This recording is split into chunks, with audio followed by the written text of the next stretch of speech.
This is RBN, the Republic Broadcasting Network.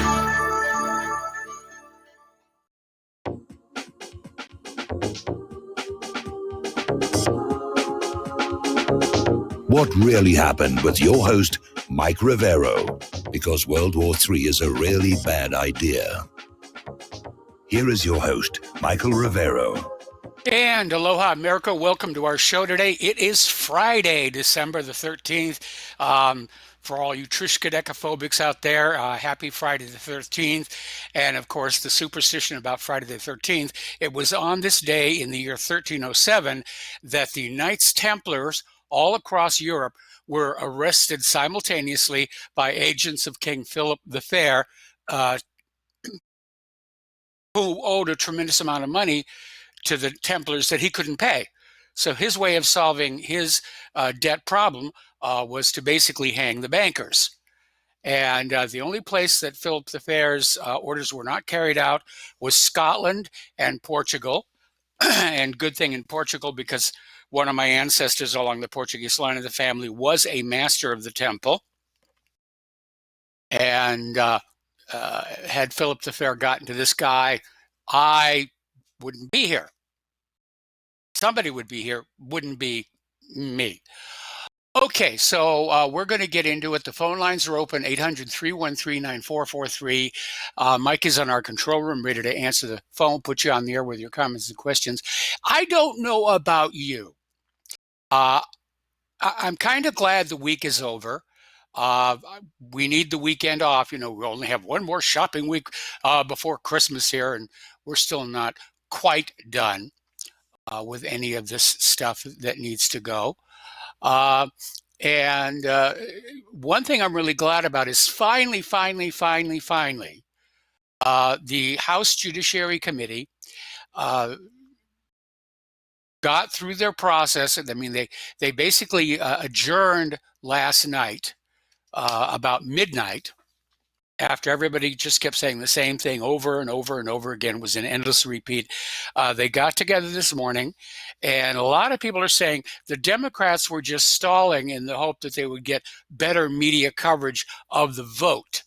And I noticed the corporate media was out there saying, this is history. This is, only the third time in U.S. history a president is being impeached. Well, all the House Judiciary Committee did was send 2 articles of impeachment, neither of which are based on a high crime misdemeanor, to the floor of the House of Representatives, where it's expected to be voted upon end of next week. And in a study in foregone conclusions, it's probably going to pass. Now, Representative Debbie Lesko is out there saying this whole thing was a sham. All we heard from was a bunch of liberal law professors and their staff. There are no direct witnesses to anything Trump is alleged to have done. And they're really desperate out there. Representative Steve Cohen claimed that President Trump's phone call with Ukrainian President Volodymyr Zelensky was an affront to the memory of Martin Luther King Jr. I'm not sure how he got there, but it's the kind of linkage that you see politicians come up with when they really are totally desperate. There's apparently another activist out there saying that Trump ought to be impeached simply because he's too tall. I mean, that's how completely wacko this whole thing has become. So the big question is, it does look like they're headed for a trial on the floor of the Senate. And there are 2 approaches to it being discussed. And apparently Mitch McConnell, and who's the leader of the majority, is basically saying, let's just get it over with. Let's just get it over with. Go on in, smile. We'll vote to acquit the president on all the charges. That'll be the end of it. Be a replay of what happened with Bill Clinton. Now, Trump, for his part, he wants a long, drawn-out Senate trial. He wants his turn at bat. He wants to be able to call witnesses. He wants to put his side of the story out there for the American people to see and judge. We had a caller who called in yesterday who noted a big part of the problem is that even in the Senate, and even among the GOP members of the Senate, there are probably people who are tangled up in all of this Ukraine nonsense. I mean, Ukraine was the largest single donor to the Clinton Foundation. You've got, the children of Kerry and Pelosi are all working for these Ukrainian gas companies for very, very hefty salaries. So there may be some motives in the Senate to just sweep this back under the rug and let it go away and not let this get dragged out anymore. I mean, notice how they're all circling the wagons around Biden, and especially his son Hunter. No, we're not going to do with that. All right, we're going to go ahead and grab a phone call from Sherry in Texas. Aloha, Sherry. Welcome to the show. What's on your mind? Well, I couldn't wait, Mike, to let you know what I think about the Brexit. There's a lot that's not said on independent, rather on corporate radio, but that's all that I can reach right now, and I just treasure this opportunity to talk with you. I think we are yet to collapse fully before we can move forward. This is all about how it applies to us. I think, in my opinion, I think England, Russia, and China had a head start. They had some right things going for them that we don't have going for us. And we're yet to move forward, as it said in that wonderful movie, we're yet to move forward all together and with all of our might. But when we do, Mike, I think we will stand behind an opportunity that preserves our Constitution. Maybe you've already talked about this or you plan to, so I'm sorry if it's redundant, but that will offer us the most freedom. It will have nothing to do with party, but to preserve our Constitution. And I can see Trump clearly moving in that direction. We can't, figuratively speaking, link arms and walk together if it's not for the preservation of our rights. And I wrote something about I was thinking of the Native Americans once, that if we're allowed to preserve our language, customs, and beliefs, then let's honor all who fought to save their liberties. We have a vetting system in this country, and if they are legal and within our within our rights as the United States of America, then they should be able to move forward with this, shouldn't they, when that time comes, when we have our exit from constraints that we're under now. Yeah. I mean, you have to be legal. Correct? Well, I mean, you're going to have people who are going to say what you're doing is illegal and unconstitutional, no matter what you're doing. I mean, if you look at the debate over this whole impeachment thing, all sides are claiming to support the Constitution. All sides are claiming that the law favors their point of view, but it really comes down to a matter of interpretation. Now, I agree we need to watch carefully what's going to happen in Great Britain, and Europe, and even Scotland over the next couple of months here, because the general election they just had has dramatically reshaped the political landscape, and the repercussions are going to be slow in revealing themselves. Yeah, well, our Constitution is based on theirs, isn't it? I mean, we got our Constitution from theirs way back. The Magna Carta and stuff like that? Or am I messed up? There's some derivative language and some inspiration, but you need to understand the Magna Carta is a magnificent document, but neither side kept to their commitments under it. King John ignored it. The nobles who'd signed it ignored it. There was no equivalent of the House of Commons set up by the Magna Carta. That had to come along a little bit later, which would be equivalent to our House of Representatives. So the Magna Carta, even though it sought to diffuse the power of the monarchy and sort of divvy it up among the nobility, it still resulted in a class system in Britain where there was the nobility and the royalty on one side, and there was the peasantry down there in the muck Labor on the other side. Yeah, the Labor Party. Yeah, that's right. Well, I just think we have some collapsing to do before we can join arms figuratively and move forward. But I still think we will. We will. This is what I want to say. I'm standing behind my feelings, strong feelings that if we stand behind the Constitution, our Constitution, we may collapse in the meantime, but they're not going to wipe us out. They may hit our facilities like within a 5-mile radius of Army facilities. But they don't want to wipe us out, because we'll catch up with them eventually. I think England, Russia, and China just had a head start. They collapsed. They collapsed under a fiat currency system, and we still have ours. So we have some adjusting to do, but I still feel very hopeful for us in the long run. And I just wanted to share that. And I'm very excited about England. I'm going to write to my aunt over there and tell her how happy I am. But she's about the only one left alive in my family over there that I can talk to. But yeah, thank you, Mike. I just want to put in a positive message there. We have some adjusting. We have some adjustments. We're very much under a rule right now that is hurting us all, and we're feeling the pain. But that pain will lift in time, and we'll move in the right direction. I still think it's going to happen. So that's all I have to say. Thank you for the phone call here. And we're going to be talking about the general election, the British general election, and Brexit as soon as we finish this issue about impeachment. And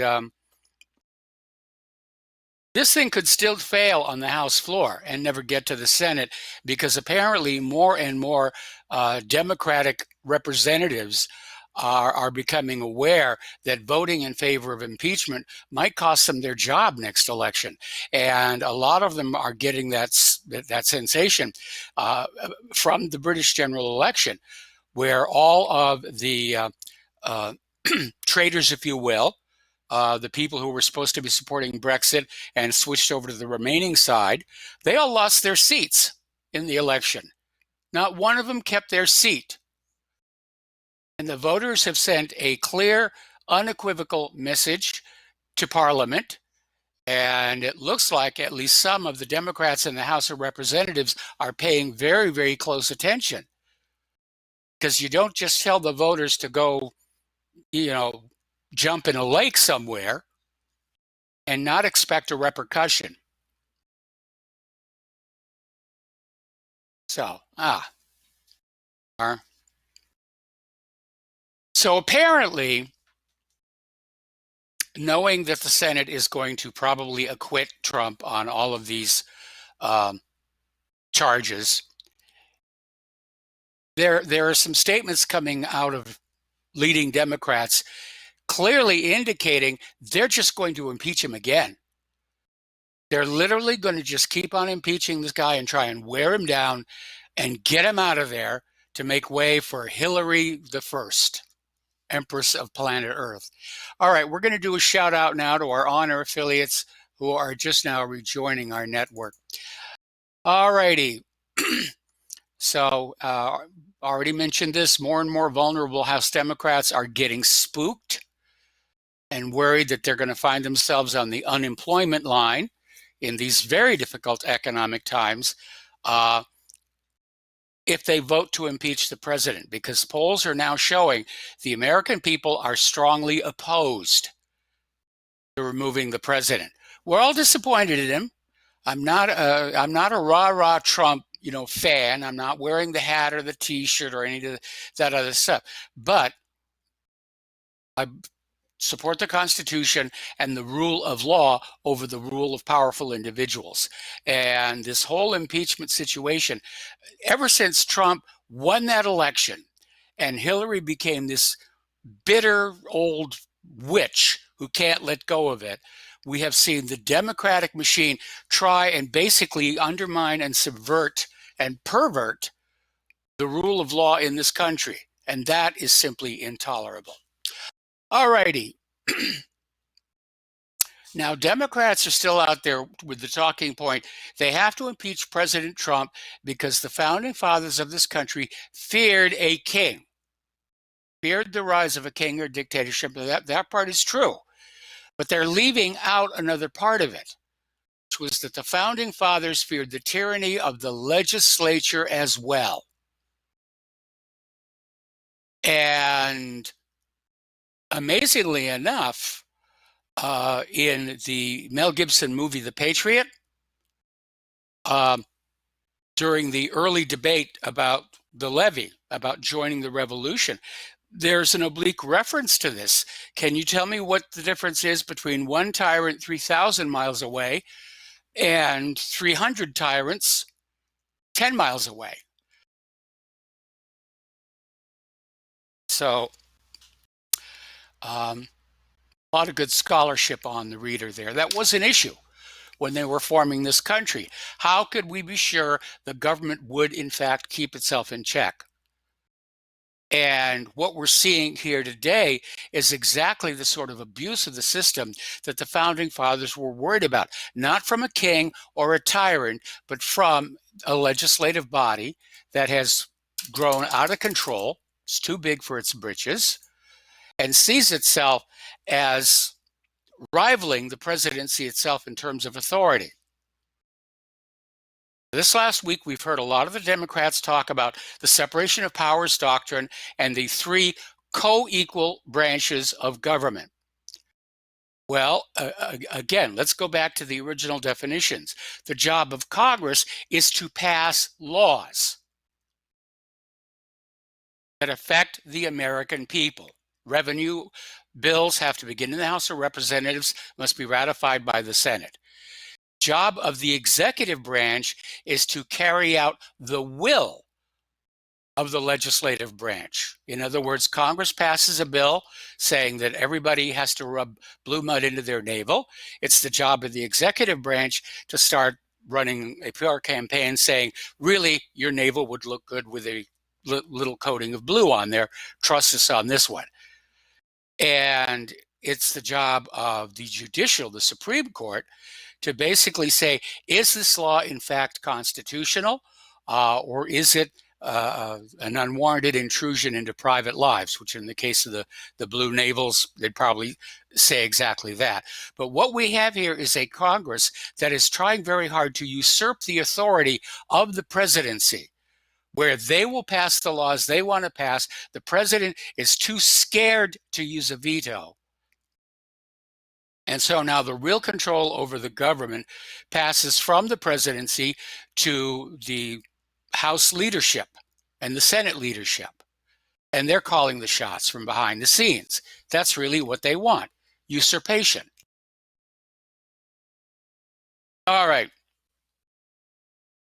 Now, in the case of ironies, double standards, whatever, the Obama wingman Attorney General, Eric Holder, has launched an attack on Attorney General William Barr, saying that he is nakedly partisan and unfit for office. Now remember, Eric Holder is the first Attorney General in history to be held in both criminal and civil contempt by Congress for refusing to turn over the documentation on Fast and Furious, which was this U.S. government-sponsored gun-running operation giving these Mexican drug cartels, or at least one of these Mexican drug cartels, the very sorts of weapons the U.S. government says you're not allowed to have. And they tried to justify it by saying, well, we're tracking where the weapons went. And of course, some of them came back across the border here into the U.S. and were used to kill some U.S. border agents. Personally, I think this is just another case of the CIA helping out a friendly drug cartel establish a monopoly. All right, the Democrats have introduced House Resolution 757, which calls for the resignation and disbarment of United States Attorney General William P. Barr, and for other purposes. And I can't wait to see what those other purposes are. Well, it's between Barr and Trump how long he stays at his job. And I don't think Congress has the authority to call for anybody's disbarment. So already they're trying to usurp powers and authorities that are not granted to them under the Constitution. All right, we got some callers waiting on the line. We're going to start with Bob in Florida. Aloha, Bob. Welcome to the show. What's on your mind? Oh, actually, Bob, Bob, yeah. I'm sorry, we're at a commercial break. I'm going to have to put you on hold. Don't hang up. I'm going to come right back to you after these words from our sponsors.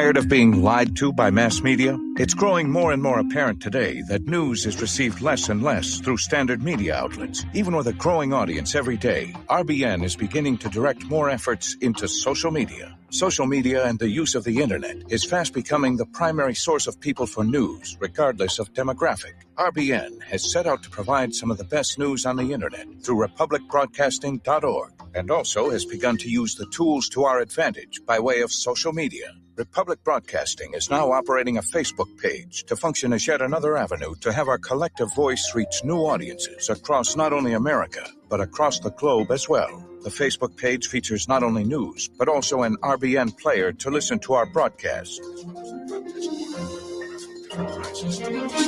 Get involved by visiting facebook.com/Republic Broadcasting and liking our page and share it with your friends and family, because you can handle the truth.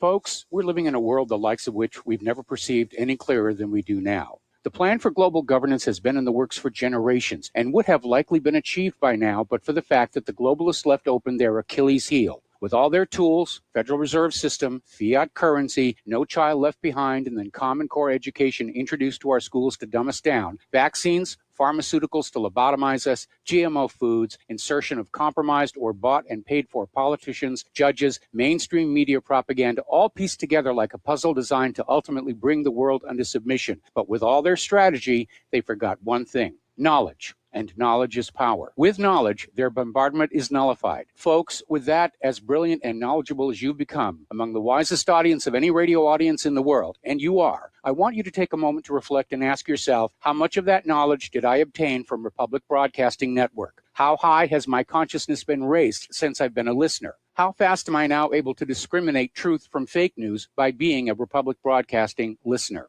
How clear am I now able to see the world since I've been listening to RBN? Ask yourselves those questions, folks. Then ask yourself, what is that knowledge worth to me? Like my morning coffee, how would I survive without it? A voice of truth in a sea of lies. Do we not all need to make sure it survives? Like public broadcasting, we are now finding we can only survive with listener support. Censorship, advertisers being attacked, truth itself being attacked. It's the only way through this. We at Republic Broadcasting humbly ask you to become a supporter. Look at your budget and make a determination of what Republic Broadcasting is worth to you and what you can afford on a monthly basis. Go to republicbroadcasting.org and pledge 20, 30, 40, 50, if possible, 100 a month or more if it's affordable. Click the donate button and become a regular monthly donor. Assure both us and yourself that Republic Broadcasting truth will continue to flow like that morning coffee. The network thanks you.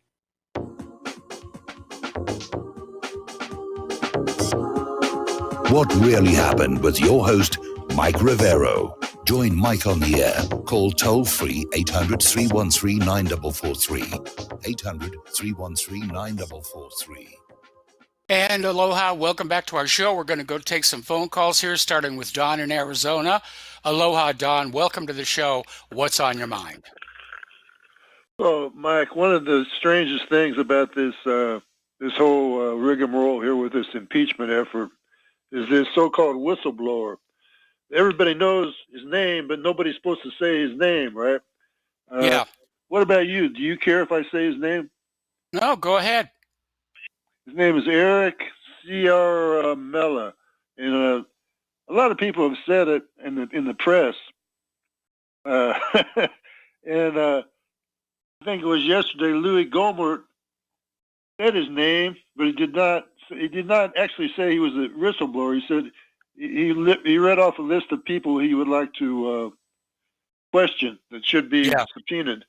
And that was one of the names that he read out there. So what are they going to, then the Democrats complained about that. So they say, oh, you do know what his name is, but you don't want anybody, well, the whole thing is insane. And this guy, Adam Schiff, he has complete immunity from lying. He's a congressman. Nobody can charge him with perjury. They're not sworn in. They can say anything they want to up there. And I myself have seen him change his mind. He said he did know who it was. He said, I don't know his name. And then, I remember when he said, I have no idea who it actually is. And then we find out, of course, that he knew all along. But these are the guys they should. I hope the Senate calls in. Yeah, they can leave Joe Biden alone. That's one of their Senate buddies. They don't want to rub it in, and he's got a drug addict for a son. There's no need to rub that. That's really irrelevant.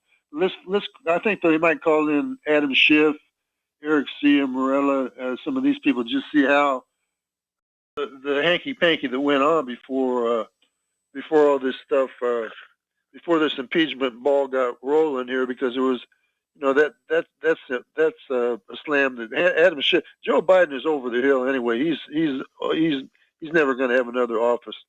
He's ready for the nursing home almost. But yes, that's why he's in Congress. Adam Schiff is still there, and he needs to. And Nancy Pelosi are still there. They all need to be spanked on this deal. Okay, I'm going to let you go, Mike. Thanks a lot. All right, thank you. And we're going to switch over to Dustin in New Jersey. Aloha, Dustin. Welcome to the show. What's on your mind?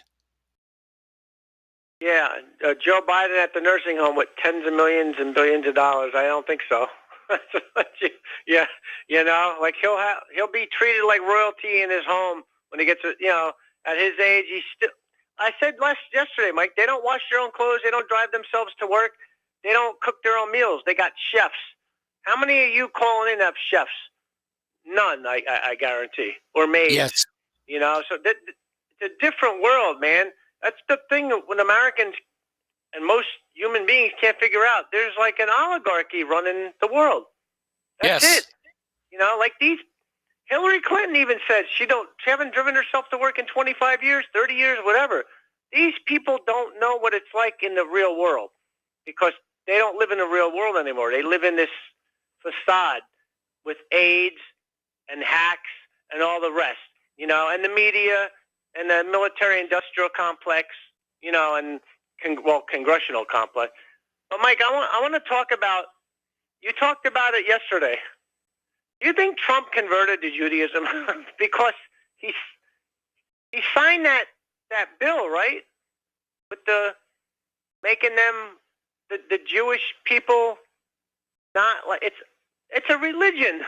Like I don't understand. Well, it's not a bill. It's an executive order, and it can be argued that it's really little more than a symbolic gesture. Of course, Israel's not going to treat it that way, but. Why though? Sir, Mike? First of all, we understand that the Trump family and the Netanyahu family have been friends for at least 2 generations. Jared Kushner is obviously very Jewish, hardcore Israel firster. And so if anybody wants to know if we have a Jewish president, I would say, yeah, it's Jared Kushner. And Trump is just running to play catch up. What about an executive order to get all the veterans off the streets that are homeless? What about an executive order to get all the veterans that have, PTSD, that to get them help? I don't, like I said the other day, I think Trump's just another side of the same coin. I don't, just like with the trade deal, Mike, like he puts the tariffs on China and then they stop buying our agriculture, and now there's a deal struck that he's going to lift some of the tariffs, but they'll start buying our agriculture. So what's changed? We're back where we started. Well, not quite. And unfortunately, the exact nature of this so-called Phase 1 deal with China has gone through several morphs in the news cycle. And so not everybody's really sure they understand exactly what was agreed to, because what Trump was saying, and remember, he did this before. He made a pronouncement. There was a deal with China, huzzah, huzzah, drove the stock market way up on the expectation. And then China came back and said, no, that's not what we agreed to. Anyway, Dustin, stay on the line. I'm going to put you on hold. We'll come right back to you after these words from our sponsors.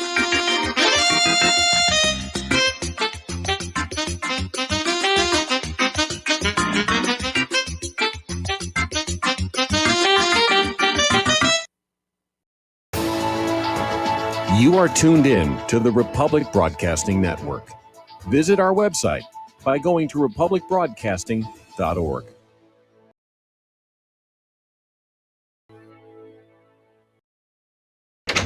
Hey, honey, I'm home. I grabbed the newspaper on the way home. Look at all the news today. The newspaper? Don't you know that all you're going to get in the newspaper is propaganda, twisted news, and false information? Honey, this is a national newspaper. It has to be true. Ha! For some reason, a majority of the population believe anything the mainstream media tells them. The newspaper does not give out the important attention on what's happening to this country and news that affects our daily lives. Say, does that newspaper mention anything about the North American Union? No, not that I can see. I didn't think so. You need to go to www.newswithviews.com, where truth is more important than political correctness. That's www.newswithviews.com. Hey, don't throw that away. We can use that in the birdcage. Okay, move over. Let me start reading newswithviews.com. The truth? Read all about it at newswithviews.com. Newswithviews.com, where reality shatters illusion. Corporate media dominates the American opinion. Finding independent voices that counter this avalanche is becoming increasingly difficult. With the endless corruption running rampant throughout our government, independent voices are needed more than ever to battle the offensive against our freedoms and liberties. As a listener of RBN, no one understands this concept better than you. Now it's up to you to do your part. The time has come for you to take action and begin broadcasting the truth to hundreds or thousands of people every month. Sound impossible? Quite the contrary. With pointed slogans from LibertyStickers.com, you can reach countless sleeping Americans unaware that they live in a real-life wonderland. LibertyStickers.com has a huge inventory of political bumper stickers and messages that reflect the truth about our government, our politicians, and the future of America. With so many in stock, there's one perfect for you. Visit us today at LibertyStickers.com. Again, that's LibertyStickers.com. Do your part. Your voice is important. Let it be heard. Many people write us about their experience with Extendivite. Allow me to read you some from Amazon.com. This product is superb. I have been taking it for about a year now, and I can feel my cardiovascular system run like a Swiss watch. I definitely recommend this product for anyone that has high cholesterol, high blood pressure, and heart palpitations, A+. It's potent, but it works. I have been waking up for the past 3 years with numb hands, and a week into using Extendivite, my numb hands seem to have cleared up. My circulation was off, and now it's back on track. So I'm happy. I feel so energized, and I have my husband on it now. My mother-in-law has cholesterol problems, so I bought her a bottle as well. Thank you so much. Love the product. Tell us your story. Get Extendivite today. Call 1-877-928-8822 or visit heartdrop.com. Extend your life with Extendovite. When all this twisted steel was swept away, did these remaining holes reveal what's really happened? And aloha, America. Welcome back to our show here. We're talking with Dustin in New Jersey, and we're covering a lot of topics here. So I think we were talking about the impeachment circus debacle when we went to commercial break. Well, before I talk about that, I want to talk about I'm wearing a brand new pair of flip-flops I bought at Trump's Flip-Flop Superstore. Yeah, the branded merchandise is already out there for next year's election. I even got an email from Tulsi's campaign, which apparently does not understand we no longer live in Hawaii. You know, and they've got all the Tulsi T-shirts and the Tulsi beach hats and all the rest of that stuff. And you know, if I had the extra cash, I'd like get a whole setup of that, and then have Claire take a picture of me lounging in the snow in all of this stuff. More flip-flops than a Walmart can handle. Well, than John Kerry can handle, right? Because John Kerry was the flip-flop #1 at the time. But I go back also with this Russia, this bill that's in, was it the Congress, that's going to label Russia a terrorist country. Are you kidding me? Like, I mean, the country that armed and trained bin Laden, the United States of Empire, the country that arms and trains ISIS or El Nusra Front or Helsinki and all the other 32 flavors of jihadi, that Russia kills terrorists, why are they going to... Do you think Trump's going to sign this? If he signs this, he's toast. If he signs this thing, he's finished in my eyes. Why would you sign something like this? A state sponsor of terror? Are you kidding me? Like, what world are these people living in, Mike? You know, like, you know? I mean, come on now. We all know where the terrorism's coming from. It's coming from Saudi Arabia, Israel, Britain, and France, and the United States. Those are who's funding these third-party proxies. And I don't care if any of your listeners can't accept that, but your country does fund terrorism. That's a fact. The British, back in the old British Empire days, used third-party proxy armies. That's a fact. During the British imperialism of India and China, you know, that back even, you know. But I mean, but why is this bill even in there, Mike? Like, why are they doing it? Like, what's the purpose? To fund? The purpose is that declaring that Russia is a state sponsor of terror opens up other options for more sanctions. It's just another way of provoking Russia and hoping that they'll respond in some kind of an action that can be used to escalate the conflict. At this, you know, Mike, in the same vicinity time of the Saudi national, we're training at our own naval base. See, this is what people don't understand. We train these people. They train ISIS and Al-Nusra Front. That's how it works. Yes. The CIA will arm these people. There's a covert way and an overt way. That's how it works. But we are teaching these people how to do maneuvers because I said it the other day. How do these people march in lockstep? They train with precision. You know, yes. Like no. I mean, did the Vietnamese army ever train with the kind of precision these people are seen to do? I mean, when you see ISIS with 15,000 fighters driving brand new Toyota trucks, brand new uniforms, brand new weaponry, I mean, that's a professional army, Mike. Yes. You know? Now, so as far as Vietnam is concerned, there were really two aspects to the North Korean military. They did have an organized military that did wear uniforms, and they paraded around and handled the heavy artillery. Then there were the guerrilla fighters, the Viet Cong, and they were the ones that really inflicted the most damage on the Americans because they didn't wear uniforms. They weren't easily identifiable. And if you've never seen the movie Good Morning Vietnam, starring Robin Williams, it's based on the real-life experience of an AFRN broadcaster named Adrian Cronauer, who is still out there somewhere, hitting that microphone every single day. But he wrote a book. When it was all over, he wrote a book, and the book became the movie. And if you want to look at that, it paints a pretty good picture about what was going on in terms of the U.S. involvement in Vietnam, and how most of the American military were absolutely convinced that the people wanted us there, that they were grateful that we were there, and it was only a few malcontents who were upset over the fact that a lot of civilians got killed.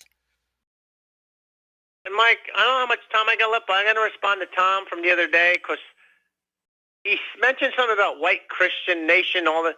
It was the white, I'm not going to say Christian, but they killed off the buffalo and the American Indians. So you can't, I mean, and the British Empire was mostly white. So you can't use that as a template. You know, we got a lot of baggage. Us and the British Empire have a lot of baggage to follow, and you just can't just blatantly say, well, white Christians are going to save the world. I mean, it don't work like that in the real world. There's a lot of variables, and if you look at the history of America, you know, we're not exactly Mother Teresa. You know, like we're not Moses, and Trump's not Moses, Trump's not Mother Teresa, and the Bush and Clintons were. We're all human beings. And even Mother Teresa wasn't Mother Teresa. Yeah, I mean, she's exactly, as much Mike. a media-created myth. And, you know, when you talk about European white Christians, first thing that pops to my mind, of course, is like the Inquisition, the witch hunts, and the Crusades, because my ancestors were treated rather poorly by those European white Christians. Not that I'm holding a grudge, not that I'm being bitter, but... But, Mike, you notice how those witch hunts, how people follow that blindly? Because, you know, Mike, now we have so much information we can, like, learn, do some research, not listen to the people on the TV, but just read articles, and we have iPads. You got information instantaneous. You got to do research. You got to read articles, not from Washington Compost, New York Slimes, or Fox News, or any CNN, but you got to just be mentally... You know, your brain's got to expand, man. You know, like you just can't be one-sided. You got to look at all sides, you know, and learn what's really going on. But I mean, we're not the shining beacon on the hill, you know. Like, I mean, to say that, like we're like, you know, we're the chosen one. There's no such thing, people. Okay, no. We live this is 2019, going to be 2020. This is the real world. Okay, there's a lot of shenanigans going on with everything. So, Mike, have a good night and weekend. Okay, well, thank you very much here for the phone call. And apparently, I'm getting a message that Adrian Cronauer did pass away basically a year ago. Well, you know, he was of that age. I mean, he served in Vietnam. And, but again, the book and the movie is called Good Morning Vietnam. And it really showed kind of the dark side of the propaganda war that was happening there, and how the Vietnamese people really felt about the Americans who just sort of walked into their country and took over, as it were. Okay. Phone lines are open. 800-313-9443. And getting on back to the news here, apparently even the notoriously liberal Rolling Stone magazine has come out blasting the Steele dossier. And we have even I.G. Horowitz is admitting that basically the entire case to secure FISA warrants to allow spying, to justify, legalize spying on the Trump campaign were based on that now totally discredited, bogus document. It was completely made up. And, you know, when it first came on out, everybody was saying, oh, it's been verified. It's absolutely true. There's no question it's authentic. And of course, now everybody who vouchsafed for that document is standing there with a serious coating of egg on their face because it was totally made up. It was a bunch of, you know, drunk spies at a bar giving vent to their own dark sexual fantasies and saying, yeah, let's say Trump did this, let's say Trump did that. So it's nice to see that we are getting some actual real news coverage. I view this as a positive sign. First of all, that Rolling Stone is coming on out and attacking the Steele dossier for the fraud that it was. And second, that the Washington Post came out with, hang on just a second. There we are. Okay. The Washington Post publishing the Afghanistan papers. Now, that is a major revelation It should be shaking up the country as much as the original Pentagon Papers did. But I guess, the second time it happens, it's like, oh, yeah, we've been down this road before. And yes, we know the government lies to us about the wars, but we're loyal little patriotic American citizens, and we will believe the lies. And that way, when we die, we will go to heaven. All right, we're going to take a phone call from Peter in LA. Aloha, Peter. Welcome to the show. What's on your mind? Mike, I wanted to talk about the whole deal with the Steele dossier, and I want to make a very basic point here. I've tried to make it before, but here we go. My separation of powers, checks and balances, in my opinion, is utterly dead. There's two things that have killed it. One is the Citizens United and the unlimited buying of all phases and all areas of our government, and the other one is the Patriot Act and the all-inclusive, all-pervasive surveillance. Yes, and I suggest to you that in the days since they can record and they know every transaction you make, they know every phone call, every text, every tweet. They even look at your snail mail, people. They photograph it, and they can see right through the envelope. All that stuff, and of course, they're not so much interested in you and I, Mike, but they are, of course, interested in the 535 members of Congress who are mostly crooked, almost universally, really. Yes. And there may be 4 or 5 or 10, maybe, that aren't. And if they're not crooked, then their kids, like Biden's, just among one, their kids or their spouses or their parents are crooked, and everybody can be gotten to. And so I want to put out there that there cannot be an impeachment without the acquiescence and inclusion and of the intelligence secret police that have all of this on all the judges, on all the congressmen, and they can leak things, they can plant things on a computer. And if you look at this from Brennan and Clapper and Comey and Rosenstein and all the people, Horowitz, all these people who are part of this secret police apparatus, they've leaked everything from the Steele dossier, cooperating with other intelligence agencies. Of course, it's out of our sight there too, as is their budget. Steele dossier, everything they talk about, the whistleblower, Chiramella, whatever his name is, he's CIA. They're all CIA, and they're out of control of anybody. Now, Obama thought he could sick them on Trump and Bernie Sanders and the other people that Hillary was running against, and indeed, I'm sure he did. But they're out of control of him too, or at least they became out of control. They're a law unto themselves. So there's that one thing. There's no more checks and balances with all that stuff. And then when you add in the oligarchs, the people that own both aisles of Congress, we know who they are. The same people who own the press, by the way. Those are the real power centers.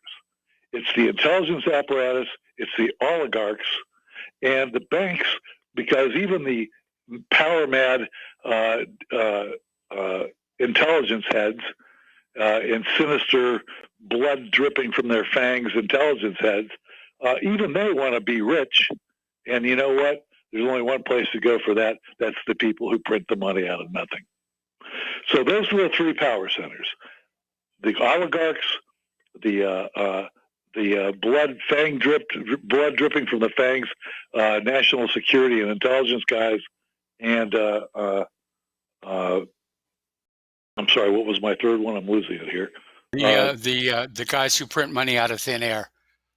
The guys that print money. And by the way, the oligarchs also own the media, as does the CIA. They split the media down the middle.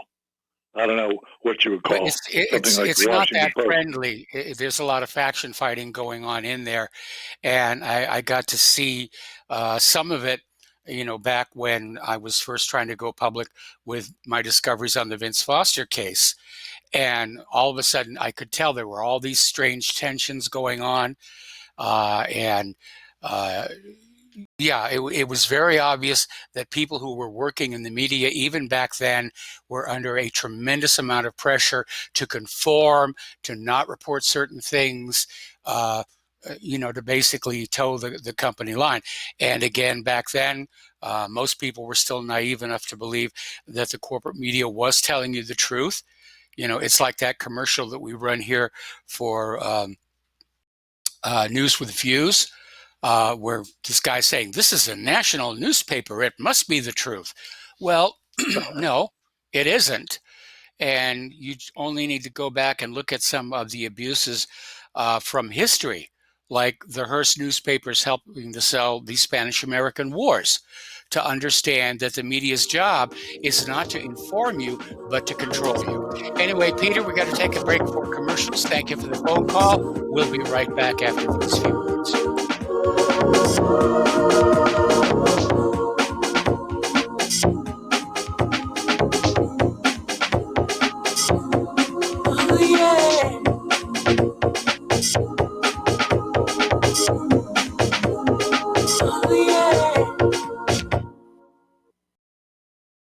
Hey, is that a new music app? Yeah, check it out. Surfer Music Discovery. It links to thousands of online stations, but the twist is you see the song names and artists that are now playing live. That's different. No guessing. Looks like a waterfall of music. So many formats. Rock, oldies, country, R&B, jazz, and a whole lot more. How's that spelled? Surfer. S-U-R-F-R. Is it expensive? It's free. No need to sign up or sign in. Get the Surfer Music app free from Google Play or the App Store.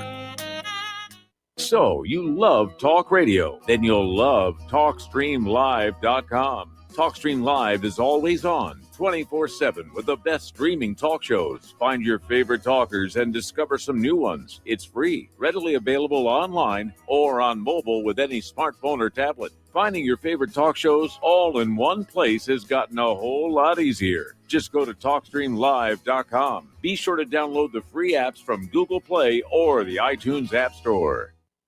Tired of being lied to by mass media? It's growing more and more apparent today that news is received less and less through standard media outlets. Even with a growing audience every day, RBN is beginning to direct more efforts into social media. Social media and the use of the internet is fast becoming the primary source of people for news, regardless of demographic. RBN has set out to provide some of the best news on the internet through republicbroadcasting.org, and also has begun to use the tools to our advantage by way of social media. Republic Broadcasting is now operating a Facebook page to function as yet another avenue to have our collective voice reach new audiences across not only America, but across the globe as well. The Facebook page features not only news, but also an RBN player to listen to our broadcasts.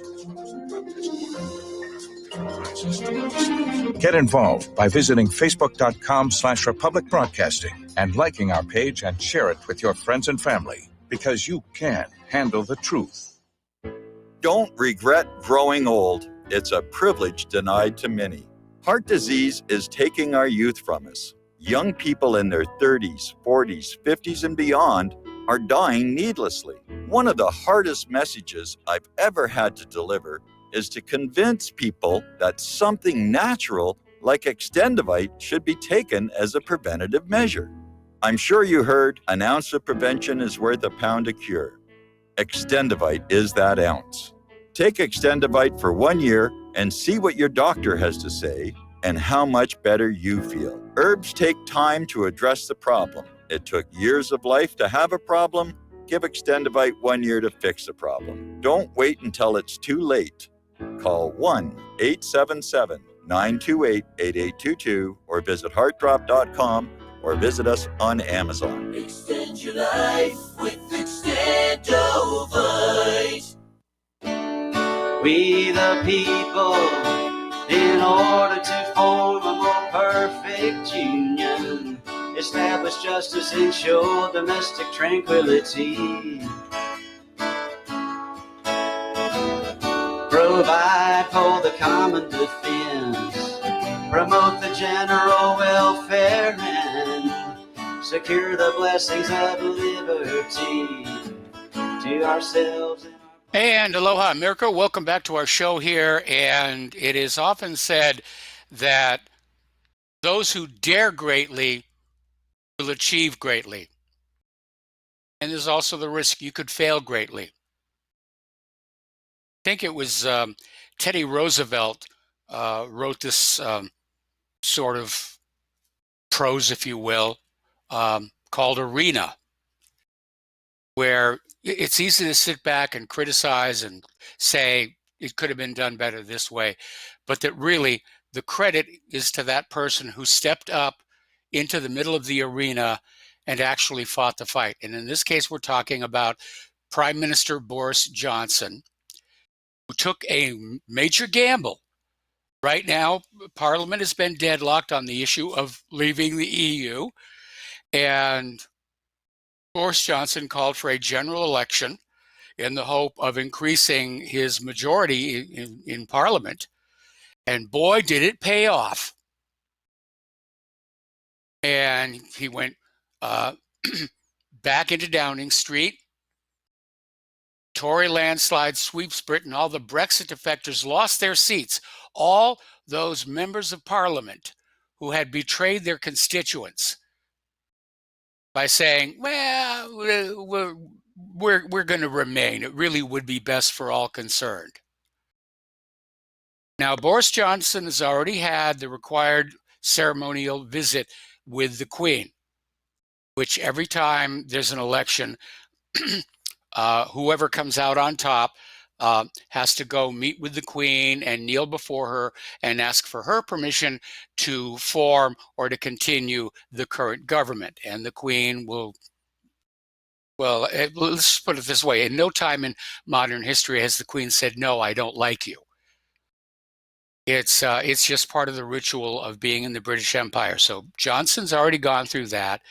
And he went back to Downing Street and he just sort of had this impromptu speech on the stairwell. And he's basically saying, we're going to get Brexit done. I mean, they took, okay, the Tories, the Conservatives took 649 out of the available. Let's see. I'm looking at the wrong numbers here. Well, it was a landslide. It was absolutely a landslide, and now he's out there saying we can get Brexit done, because the Labour Party, which was opposed to Brexit, the Remainers, they lost huge number of seats. I mean, it was a very one-sided victory. And apparently Hugh Grant had been out there canvassing. Anyway, we're going to take a break for station identification. More about the British election and Brexit after these few words.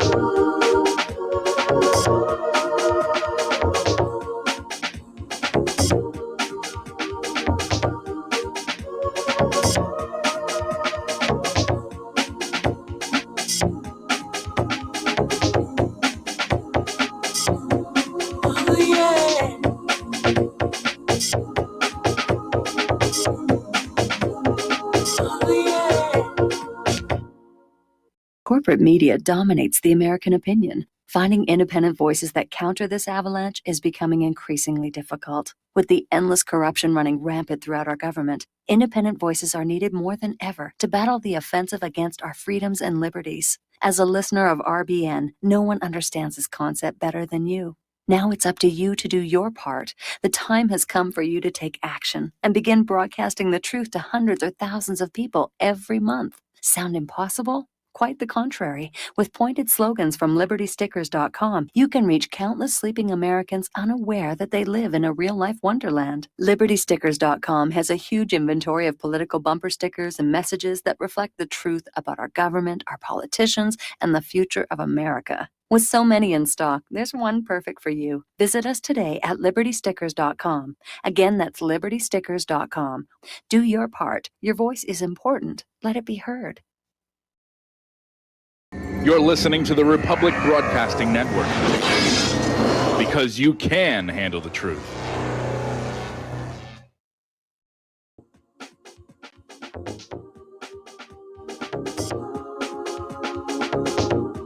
What really happened with your host, Mike Rivero. You're listening to the Republic Broadcasting Network, where you'll find out what the Fukushima's going on.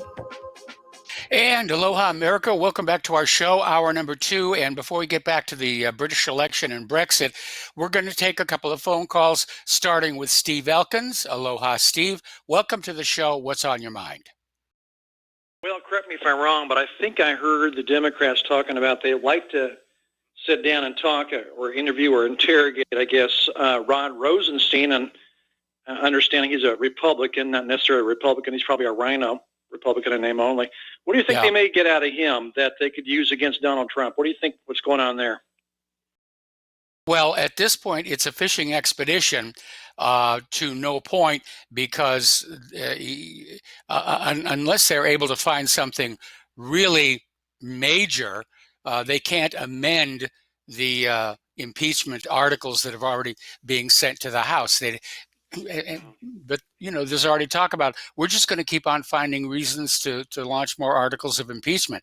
And of course, while the House is thrashing around with us, while the Democrats are making all this ruckus, they're not actually getting any real work done. Our roads continue to break apart like pie crusts. Our bridges are corroding. Our dams, many of them are already declared as likely to collapse in the very, very near future. Nothing's being done about it. The entire focus is on war spending and getting Trump. And that, to me, is not a functional government. Yeah, whatever happened with these confidentiality agreements they sign, can that ever be pulled to say, wait a minute here, you've signed a document to, stating that you'll keep, does it not apply to a criminal act or anything? Does it not apply to this at all? Is there nothing to hold that contract solid, the confidentiality agreements that these people sign in government? It depends on how it's written, of course.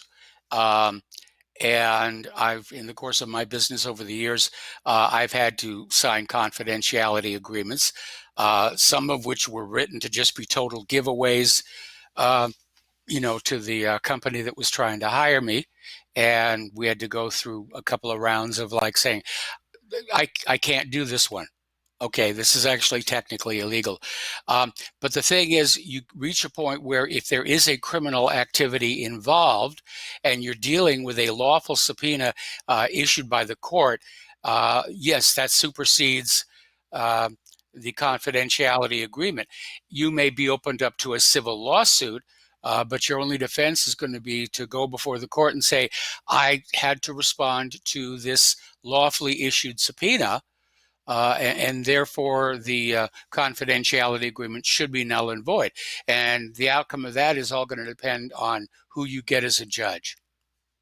Okay, that's it. Hey, thanks, Mike. Appreciate it. Have a great weekend. All right, thanks an awful lot here. And let's switch over to Kelly in Austin. Aloha, Kelly. Welcome to the show. What's on your mind? Well, I want to talk a little bit about Brexit, the election yesterday. Okay. This thing turned out just about like I wanted. Actually turned out better than I expected, but I'm so pleased with this. I really couldn't really ask for anything better. Britain is going to set itself free from the yoke of the EU, and the Britons are going to, the British people are going to find out that they should never have been part of the European Union. Now, this morning I was messing around on Gab, which is, I got off of Facebook a couple of years ago and opened an account on Gab, and it's interesting to see how some people were trying to spin this. One person wrote that the vote in Britain was a repudiation of anti-Semitism. And I wrote back to tell them, you better rethink that, because the Jews have been behind the flooding of Europe and Britain by Muslims and by Northern Africans and Sub-Saharan Africans. And if you want proof of that, you look no further than the comments of British Jewish politicians have made, plus that hideous Barbara Specter sitting up there in Sweden, who has said that Britain or England, Europe will no longer be white, in essence. So while some people are trying to spin this as a good take on anti-Semitism, no, it really isn't, because I think a lot of British people are really sick and tired of the meddling of Zionists and the affairs of Great Britain. And well, I think what it really came down to, because I think at the last couple of weeks going before the election, that both sides, Labour and Tories, were out there trying to basically drive the voters with what could be described fringe issues. But what it really all came down to was the British voters were very, very angry that they had voted to leave the EU all those years ago, and it just hadn't happened. And they were tired of all these members of parliament who were taking on this attitude about, forget what you want, we know what's best for the nation, you're just going to have to trust us. And yesterday's election was, no, we don't, and we're not going to, and you are out. Yes, they voted to leave the EU before we voted Donald Trump in as president. That was more than 3 years ago. So there's no reason, there's no excuse for the politicians in Britain to have dragged this thing out as long as they have. It was what they did was unconscionable. They were ignoring the vote of the people who said we want to leave the EU. And the longer that went on, the more the anger festered. And it should be no surprise to anyone that it was expressed yesterday in the votes that were cast. Yes. Now there's a minority of angry liberals who are storming around England, who are storming around London right now, who are going to protest the vote. But what is their basis for protesting? It was a democratically held vote. They were vastly outnumbered. What do they want? Somebody to overturn the vote because they don't like it? Well, I mean, look how the liberal snowflakes behaved when Hillary lost in 2016.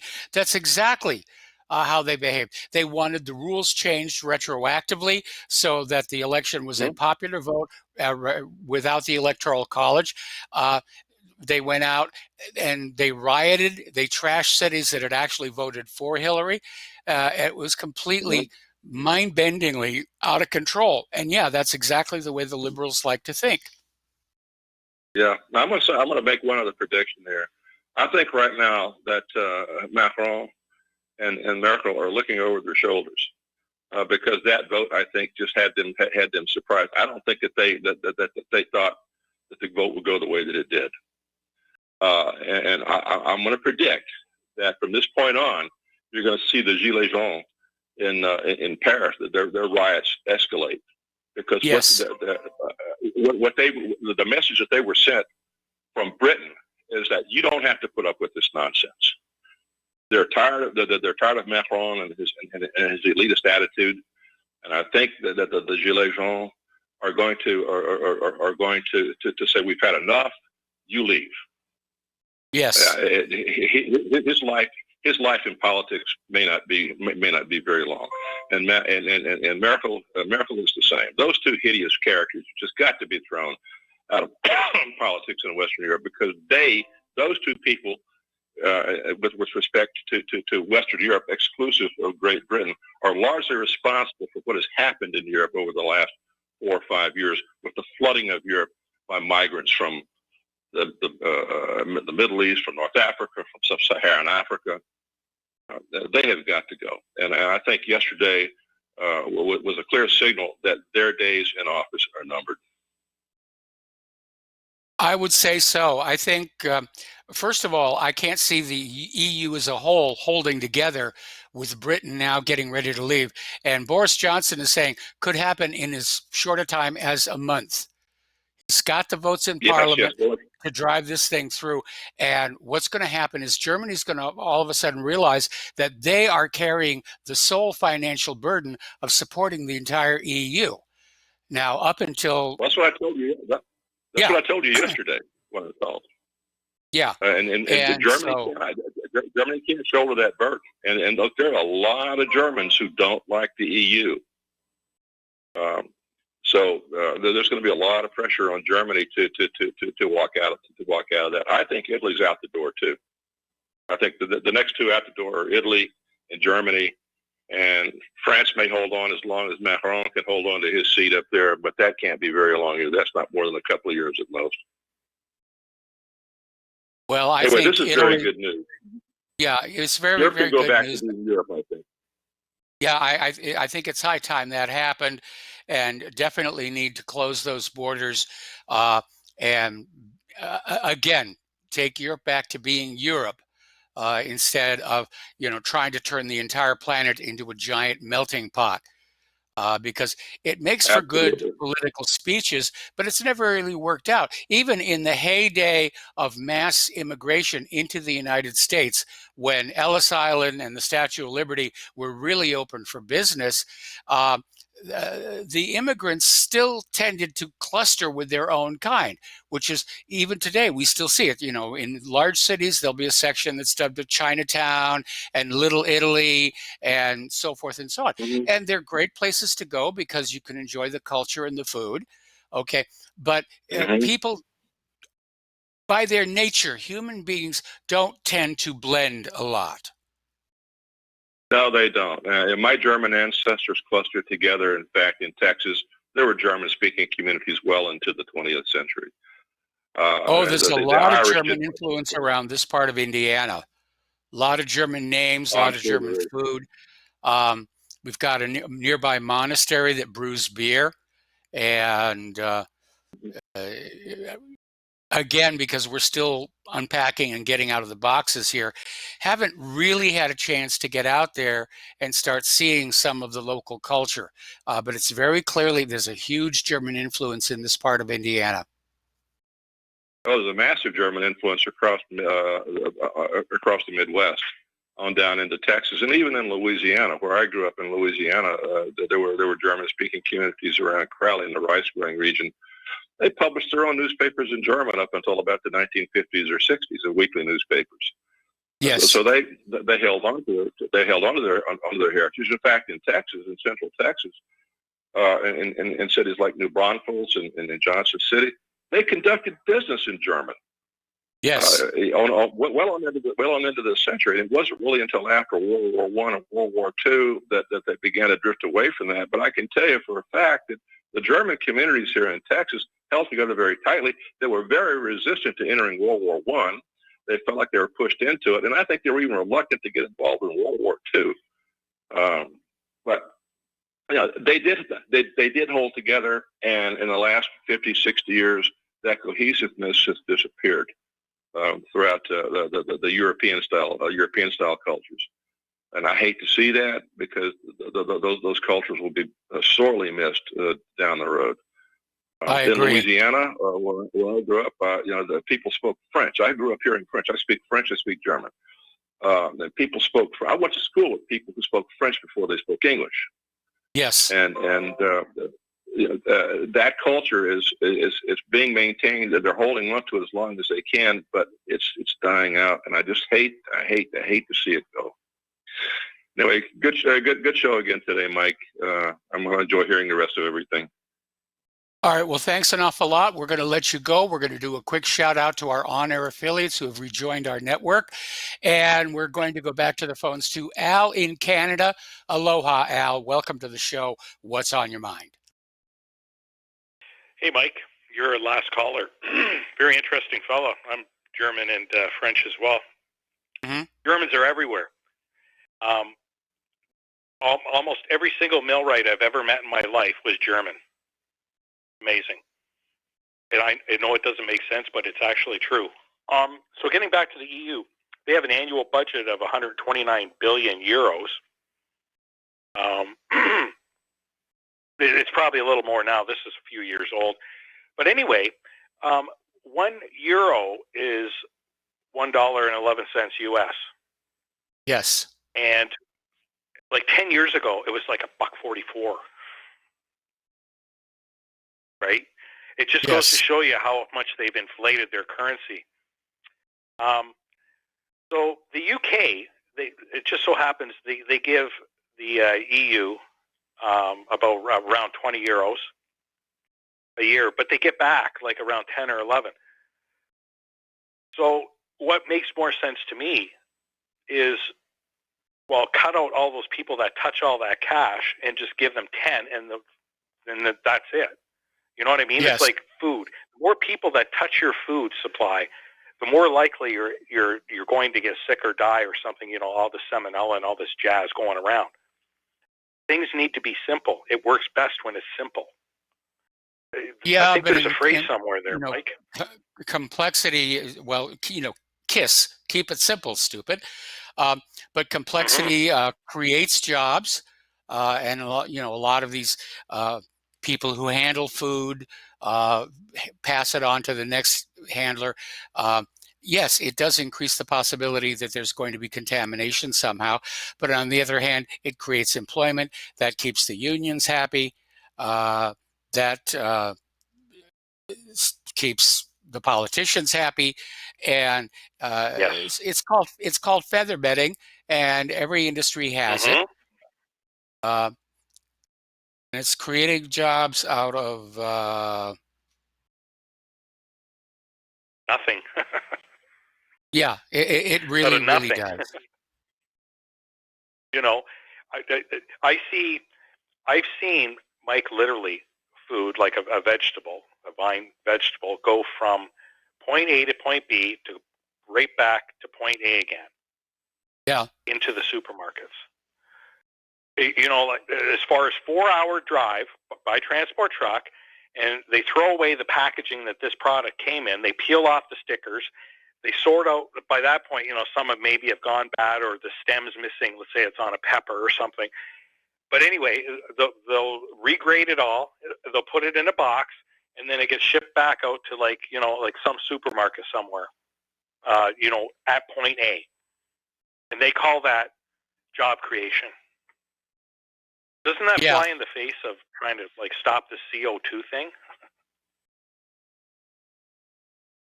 Okay. That's what no one ever talks about. No, nobody ever talks about it, and but and again, we see it in every industry. Go to the hardware store and buy like a ladder, and then look at all the stickers all over it about how to properly use a ladder, which at least to my generation, that's something you sort of grew up already knowing. But mandating these stickers be there creates jobs out of nowhere because somebody somewhere is printing up the stickers, and somebody in the chain of supply is attaching those stickers to the required area of the product. And that's why we have so many stickers all over things that we buy now, because each one represents a job created out of thin air. It's absolutely true. So it begs the question, why are we doing this madness? And it comes back to always one thing, Mike, and you know what the answer is. Cash. Yes. Always the same thing. Cash. That love of that cash. We got to get past that. And I'm sorry, but, it's not going to happen in my grandchild's lifetime, the way I see it. Yes. We're so narcissistic, it's insane. We're going to be extincting ourselves from this planet if we keep going the way we're going. And it's not because of CO2.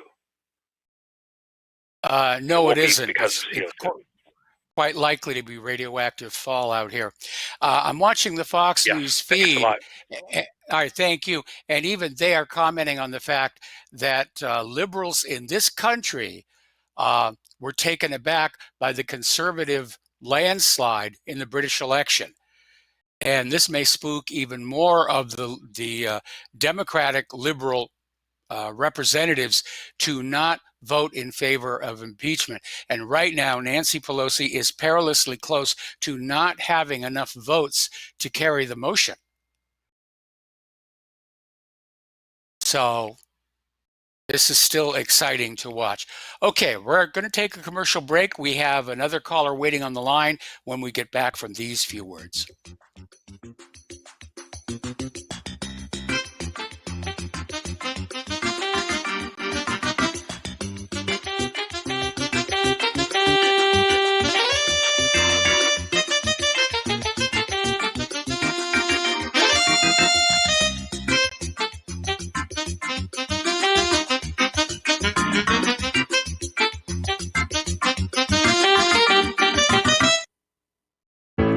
How healthy are your arteries? Deteriorating circulation has a number of early warning signs. High cholesterol, high blood pressure, fingers and or toes often go cold, arms and or legs often go to sleep, sharp diagonal crease in the earlobe, short walks cause cramping or pains in legs, memory is not as good as it used to be, ankles swell late in the day, chest pain after physical exercise or emotional stress.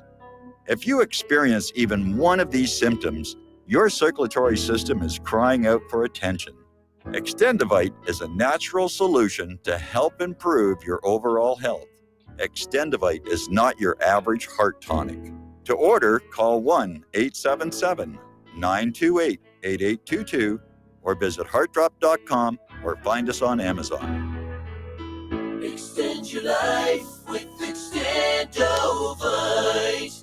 Folks, we're living in a world the likes of which we've never perceived any clearer than we do now. The plan for global governance has been in the works for generations and would have likely been achieved by now, but for the fact that the globalists left open their Achilles heel. With all their tools, Federal Reserve System, fiat currency, no child left behind, and then Common Core education introduced to our schools to dumb us down, vaccines, pharmaceuticals to lobotomize us, GMO foods, insertion of compromised or bought and paid for politicians, judges, mainstream media propaganda, all pieced together like a puzzle designed to ultimately bring the world under submission. But with all their strategy, they forgot one thing: knowledge. And knowledge is power. With knowledge, their bombardment is nullified. Folks, with that, as brilliant and knowledgeable as you've become, among the wisest audience of any radio audience in the world, and you are, I want you to take a moment to reflect and ask yourself, how much of that knowledge did I obtain from Republic Broadcasting Network? How high has my consciousness been raised since I've been a listener? How fast am I now able to discriminate truth from fake news by being a Republic Broadcasting listener? How clear am I now able to see the world since I've been listening to RBN? Ask yourselves those questions, folks. Then ask yourself, what is that knowledge worth to me? Like my morning coffee, how would I survive without it? A voice of truth in a sea of lies. Do we not all need to make sure it survives? Like public broadcasting, we are now finding we can only survive with listener support. Censorship, advertisers being attacked, truth itself being attacked. It's the only way through this. We at Republic Broadcasting humbly ask you to become a supporter. Look at your budget and make a determination of what Republic Broadcasting is worth to you and what you can afford on a monthly basis. Go to republicbroadcasting.org and pledge 20, 30, 40, 50, if possible, 100 a month or more if it's affordable. Click the donate button and become a regular monthly donor. Assure both us and yourself that Republic Broadcasting truth will continue to flow like that morning coffee. The network thanks you. When all this twisted steel was swept away, did these remaining holes reveal what's really happened? And aloha, America. Welcome back to our show here. And boy, I do hate being right all the time. Fox News is running this little headline about how Hillary Clinton looms over the 2020 Democratic field. And what has got them talking in this kind of perspective is that somebody has made a documentary about Hillary Clinton, which is about to debut at the Sundance Film Festival. I'm sorry, the timing is just a little too cute. So, yeah, she's getting ready to step in. she's kind of hoping that Trump will be out of her way. But again, I'm sure her advisors are looking at what just happened in Great Britain and saying, you know, this could be the beginning of a conservative, backlash around the entire globe. All right, we're going to go back to the phones here. Tom in Florida. Aloha, Tom. Welcome to the show. What's on your mind? Yes, aloha, Michael. Good day to you. Yeah, Michael, your last two calls were very good calls. Yeah, and I just want to say to Mercedes, they even had it. The engineer said, Motor Trend, the best car ever built was Mercedes-Benz. And let's not forget that. And let's also remember Elvis Presley was German-American. But listen, what I wanted to talk about, first let's talk about this bumbling idiot Biden. He even came out today saying that Pocahontas and Bernie are way too far left. And if he looked at the British results, now he's like saying, I'm the only centrist. This guy is a centrist by butt. This guy Biden, this imbecile. I mean, is this what all the Democrats can throw at a guy like Biden? His teeth are falling out, his dentures. The guy's 78 years old. He looks like the one caller said he's going to be in a nursing home. I think he's going to be in a horizontal box pretty soon, it looks like. I mean, this guy's a kook job. His son's a criminal. Biden's a criminal. But, Michael, I want to ask you, what I found out today, and I got some really interesting news to let you in on. When Sortero Obama in 2007 was running for president with Hillary, did you know, not against Hillary in 2007, but you remember, what I found out about Obama other than Frank Marshall Davis? Did you know he was actually reading Rules for Radicals by Sal Lewinsky? Yes. And he followed that book to the T. Barry Sortero followed that book to the T. And literally, you know who he got the book from, Michael? Hillary. He got it from Hillary Clinton. Hillary Clinton is the one that turned Obama on for Rules of Radicals. And he also knew that guy, the bomber. Who was the bomber that Obama was real good friends with? They were talking about that today. You mean the guy in Unabomber? Oh. No, the ones that were back in the 60s was a terrorist bomber. And they lit him off. Not Rush. Who was the other guy? The Jewish guy that was the bomber. He lived in Illinois. He lived in Illinois. He lived in Chicago. I can't remember his name. Yeah. Well, anyway, Obama and him were real buddy. If you remember, when he was a community organizer. You hear this guy was just a community organizer. Now he's buying a $17 million property. And that's just one of his properties. Think about it. A community organizer who hoodwinked the whole country. And, and I still have to bring this up to you all the time when I can. This guy is in a picture with Louis Farrakhan, and the Jews still went and voted 85% for Obama, both elections. Okay? And he's following the Rules for Radicals. And, Michael, you're talking about Ukraine earlier. Do you realize it was Bill Clinton? Bill Clinton, did you know that Ukraine had all the nuclear warheads in USSR? They were mainly the main hub for all the nuclear weaponry. Yes. Ukraine was where actually they stored most of the warheads for the USSR. And it was Bill Clinton who told Ukraine to back down and let the Russians take the weapons out of there, and we'll take care of you. We'll defend you. Bill Clinton was basically telling the Ukrainians at that time, we're going to defend you. We're going to take care of you. And in the meantime, so they give up their weapons. And what does the Democratic Party do to the Ukrainians? They stab them in the back. It's like Bill Clinton is the one that gave the North Koreans $6 billion to build a nuclear power plant. Was supposed to be only for nuclear energy. Now these guys got nuclear warheads all over. The guys threatened us with an EMP. And that was Bill Clinton giving them the gyros and all that to steer the rockets. That was Slick Willie. Yes. Slick Willie got impeached. And this whole thing about this impeachment with Trump is the payback for what they did to Slick Willie with Monica's dress. And the whole thing, I keep telling your show and you all that listen, is this is all about the immigration. They want to flood this country with another 50 million illegals. Michael, did you see the news on Breitbart and Matt Drudge today and One American News again today? You haven't read up on that yet? About the Africans on the border? Yes. Did you see the article today? Thousands of Africans on the border of Mexico? Yes. Trying to sneak into the United States? Yes. How are they leaving from Africa to Mexico? There's obviously somebody running a fleet of ships, bringing them across. I mean, that's the only way they can get across is somebody's, setting up these old defunct cargo ships or whatever, or maybe it's even a cruise ship because those have a finite lifespan, past which they're still usable, but they just look deteriorated and run down, and especially in the cruise ship market, that's a negative. Anyway, listen, Tom, stay on the line. I got to take a break for commercials, and we'll be right back.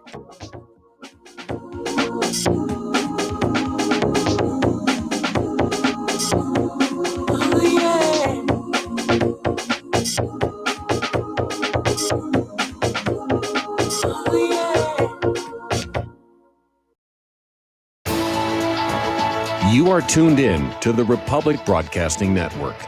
Visit our website by going to republicbroadcasting.org.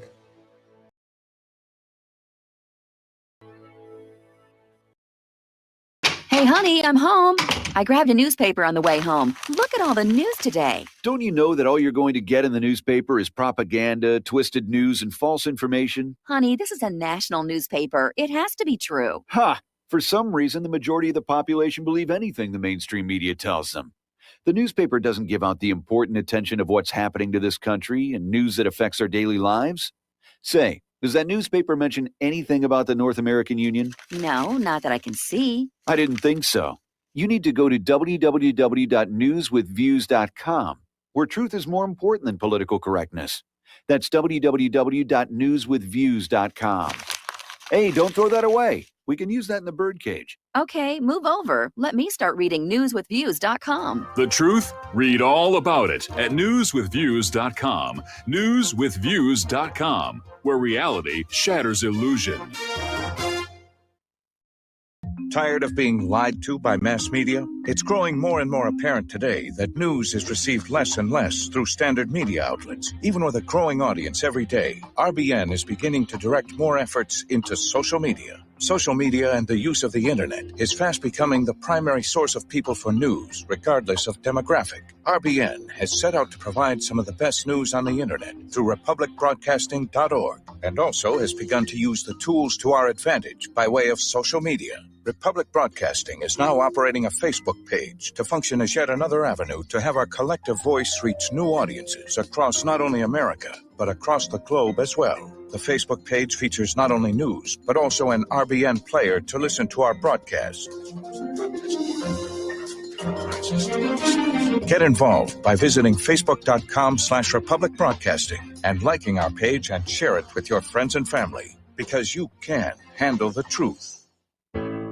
The reviews for Extendivite are amazing. Here are some from Amazon. By Christine, great for heart palpitations. By Anne, before I started using this product, every afternoon my ankles and my hands would be swollen. That doesn't happen anymore. So if that part of their advertising is true, I have to assume that the rest of it is also. Not to mention that when I had my yearly blood test, only a few weeks after beginning to use this product, my cholesterol had dropped over 30 points. I'm going to continue to take it. By Croc, I love this product. It really works. By Brad, works great, thank you. Tell us your story. Get your Extendivite today. To order, call 1-877-928-8822. That's 1-877-928-8822 or visit heartdrop.com. Extend your life with Extendovite. Well, they're stealing down on Wall Street and in Washington too. You know, it makes me wonder, what's a guy on Main Street to do? I've always tried to be an honest, upstanding kind of guy, but I must admit lately I thought about giving something else a try. Oh, I want to be a pirate. I want to sail the seven seas, yeah, I want to be a pirate. And aloha, America. Welcome back to the show here. Somebody in the email said that the person Tom was referring to that hung out with a young Bill Clinton was Bill Ayers. And this is going back a long, long time. I mean, I didn't really become active politically until the death of Vince Foster. And after that, it's not like I had much of a choice in the matter anyway. Apparently, there's already a violent protest going on between Antifa protesters and police outside Downing Street. And They're holding a blank Boris rally, as it were. All right, we're going to go back to Tom in Florida. And Tom, we were talking about the impeachment, the circus, how out of control the whole thing has become. Yeah, Michael. But listen, I got to make a prediction for you. Next December, a year from now, remember I told you this, the EU is going to fold. It's going to collapse. It's literally going to crumble because Germany's not going to be able to hold on. I'm telling you. 1 year from today, you'll be on your show, and remember I told you. I said, Michael, remember December, Europe, the EU is going down big time, like a Zeppelin.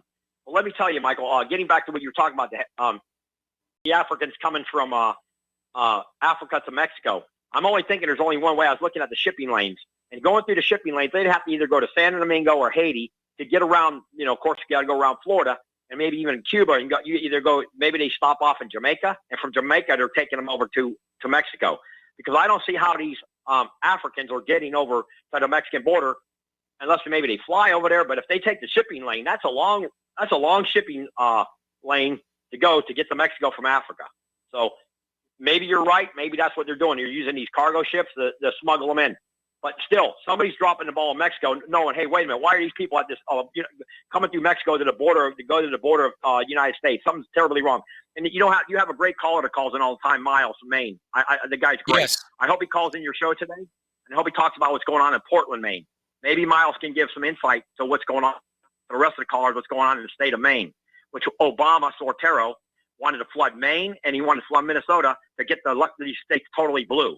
This is all what this Obama was doing, Sortero, is to turn these states totally blue because he knew he wanted to do Florida. He's trying to do all these other states, but the crackers here in the state of Florida said, heck no. And as far as something I got to address earlier, your man, he's a good man, but he's always hitting me.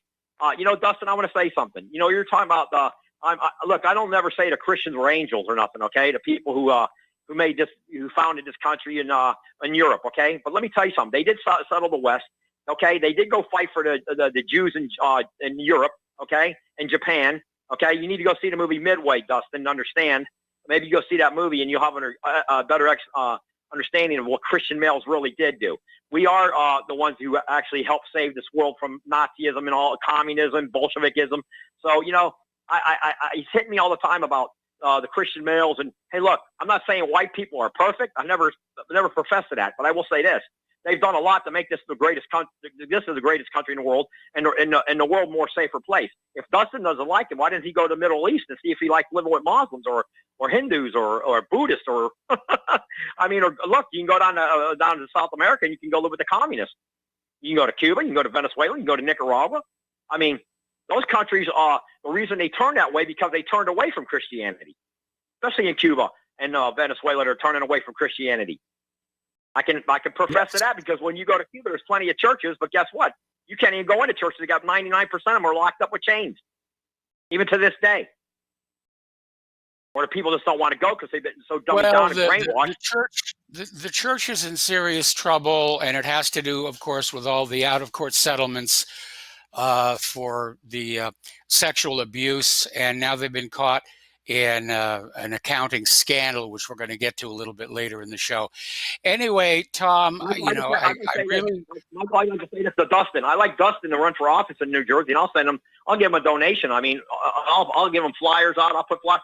He should run for office and tell the people in New Jersey we're not force fed up. Tom, I want to throw some cold water on this friction between you and Dustin. You have two different points of view, and that's fine. And you have a First Amendment right to express that point of view. But, let's not make it personal. Let's keep it civil and above board. Anyway, thank you for the phone call. We're going to let you go and switch over to Chance in West Virginia. Aloha, Chance. Welcome to the show. What's on your mind?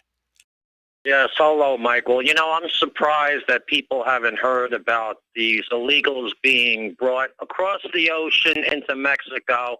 They're being brought by a plan called the United Nations Refugee Resettlement Program, which is financed by our State Department. It's another thing that Trump refuses to act on and put an end to. But I guess we don't have to worry because we have 69 miles of new wall, right? Is that Yeah. Is that what we're supposed to believe? Yep. Well, the UN Refugee Resettlement Program, that's what it's called, and it's financed by our State Department. And Trump's not doing a damn thing about it. I just figured I'd bring that to your attention. Thank you, Michael. Bye-bye. All right. Bye-bye. Thank you very much for the phone call. All right. So we're looking at the aftermath of the British election. It came as a shock to a lot of people. Hugh Grant had been out there canvassing with Labor and Liberal Democrat candidates during the campaign, trying to get his fans to vote to deny the Conservatives in marginal seats. It didn't work. And as the exit poll numbers started coming on in, and Corbyn's celebrity fans started crying into their almond milk lattes, Hugh Grant said, "There goes the neighborhood." And Piers Morgan led the onslaught, replying to Grant, "No, there goes your credibility. The British people listened to your democracy-wrecking garbage and told you to basically bugger off." Broadcaster further rubbed in the result by following up, "Congrats, Hugh Grant and Steve Coogan. You helped Boris get a landslide." All right, we're going to take another phone call. Richard in Illinois. Aloha, Richard. Welcome to the show. What's on your mind? Oh, hello. Thank you for taking the call, Michael. I'm a long-time listener.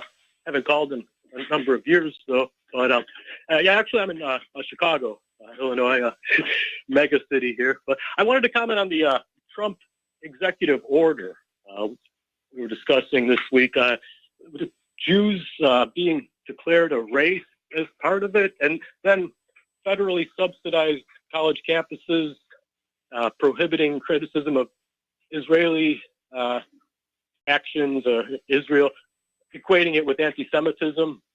I mean, I don't know. I think perhaps it might be just to define the Jews as a race. I mean, the whole motive I could see there. They're not really a race. I mean, you know, the world's Jewish population are the descendants of converts to Judaism that came from other religions and other nationalities. The Ashkenazi were originally Central Asian. The Sephardic Jews are a blend of the original Hebrew and the Berbers. And just like that, they're all converts and descendants of converts. Okay, there is no such thing as a Jewish gene. There's a Jewish attitude that's hardwired into the religion, but there is no Jewish gene. And that's why Trump's executive order doesn't really make any sense at all. He can't declare them a nationality because, I mean, they've got a nation. It's called Israel. But they're not a recognized race of people. There is no such thing as the Jewish race.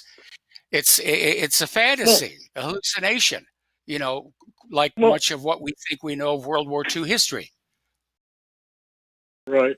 I mean, I understand that the Trump motive, as many have pointed out, labeling a race, it could be incorporated into the 1964 Civil Rights Anti-Discrimination Act. Of course, that protects based on race, color, or ethnicity, or nationality. But I mean, well, I understand in Israel. I mean, for Israeli citizenship, they do DNA tests. I mean, being a convert to the Jewish religion doesn't qualify you. They do DNA tests, and I mean, you're right that it isn't a race, but they look for a few varying genetic admixtures, which, I mean, although it's a combination of Asiatic and European, I mean, yeah, some have more Spanish, some have more Khazarian, some have the Middle Eastern, but there's the Asiatic and European and varying blends.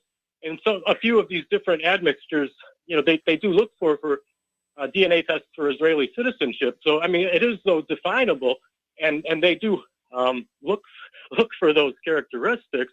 And I mean, well, Dustin referred to the concept of flip-flopping earlier. And I mean, I don't know. I mean, Jews seem to, the Jewish people, I mean, a lot of times will flip-flop on the religion and race factor. I mean, Jewish lobby groups of all kinds and powerful Zionist oligarchs are for replacement level immigration. And Barbara Specter, by the way, she referred to all of Europe, not just England, to no longer be white Europeans. And I mean, all these lobby groups and everything, they're for the far left communist agenda, the anti-white agenda in media, entertainment industry, protected group legislation, either ethnicity or gender, etc. Social media posting. I mean, there'll be a lot. You'll see a lot of times. I can't tell you how many times I'll notice people on social media who are posing as white, yet spouting anti-white rhetoric, demonizing the history of whites, the whole legacy of whites, and then it turns out that they're Jewish people, who are doing this, and it's. I mean, you'll have a large percentage, if not the majority, of secular Jews in the U.S.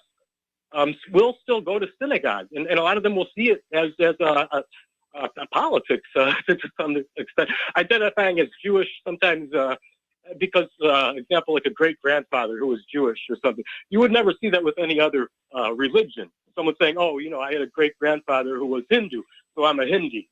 I mean, no, but so I mean, it's, I mean, there is something to that, and I mean the Big Ten schools, Ivy League schools, such as Harvard, the quotas for whites are generally filled by Jews. You see Jewish supremacy in their filling of the white quotas. As far as like a lot of opportunities in college admission and in the employment industry. I mean, this whole evil white people sort of notion. Well, I mean, Richard, let me cut in here for a little bit, because the Israeli government and Zionists have always preferred that the issue of whether Jewishness is genetic or religion be left open, so that they had the flexibility to jump back and forth depending upon what the immediate political expediency was going to be. They could be a religion when they needed to be a protected religion. They could be a race when they needed to be a protected race. And there are a lot of people in Israel who are saying that Trump's harebrained executive order is actually, in the long run, going to be much more harmful to Zionism and Israelis, because it locks them into a particular interpretation of what Jewishness is. And it really wasn't well thought out. I think by and large, the world is pretty much going to ignore this EO, and they're just going to chalk it up to Trump wanting to prove to the Israel lobby that he's still their boy. So... Right. I guess just the most important thing is, I mean, we do have, as I say, these, all these quotas where people are counted as white that are very often filled by Jewish people. And I mean, there's a lot of demonization of whites that it really isn't that fair. And they seem to, well, I mean, at least those in power, I mean, these Zionist hardliners, these lobby groups, all are for this anti-white thing. I mean, I can't say that much about. I know there was aggression on both sides with the colonists and the American Indians, Native Americans, as they like to be called. But I mean, I know there was a lot of disease, lack of disease resistance from Europe, them dying, and they didn't believe in land ownership. Can you come to the point? You're kind of all over the place here, and I've lost track of what it is you're trying to say. Well, all right, yeah. I mean, I guess I am going in different directions. I was just trying to make some points on those various topics. Okay, go ahead and make points. Make points that support your major thesis. Don't just make points to make points. Right. I guess also I don't know. I just do see a lot of guilt toward whites, and so some of that at least is shared by Judaic influences as well. I mean. I think maybe Tom has a lot of hostility perhaps toward Dustin. Dustin seems to take on all the white guilt, and he doesn't see how actually maybe some of that is misplaced. I mean, like the Judaic slave ships, for example, like 90% were owned by Jews. Richard. Okay. The way that you speak to the public when you're on radio or on a podium or whatever, tell them what you're going to tell them, then tell them then sum up and tell them what you just finished telling them. Don't just come on out there and say Judaism this and Judaism that, because you're going to, we're all suffering fatigue from that. So thank you for the phone call. Right. We're going to let you go. We're going to switch over to Kevin in West Virginia. Kevin, we got a commercial break coming up. I may have to take you through what's on your mind. I have a few things on my mind. I wanted to respond back to Tom. He was thinking of Bill Ayers with the Weatherman Underground Group. That was part of, one of Obama's. Yeah, Bill Ayers, William Ayers, with the Weatherman Underground Group. And I want to. There's a discussion arise over the weekend, and I've been thinking about it with me and a couple friends. We were talking about Judaism and Islam. Everybody gets mad about Islam with the whole genital mutilation, but Judaism gave us circumcision. So I'm confused why it's okay for one group, but the other group it's okay. It is a double standard. And there are a lot of people who think that mandatory religious-based circumcision should be not available because it is a form of genital mutilation. And the way it's being practiced in many parts of the world, it actually contributes to the poor health of the infant child. Anyway, listen, Kevin, got to take a break for commercial. Stay on the line. I'm going to come back to you after these words from our sponsors.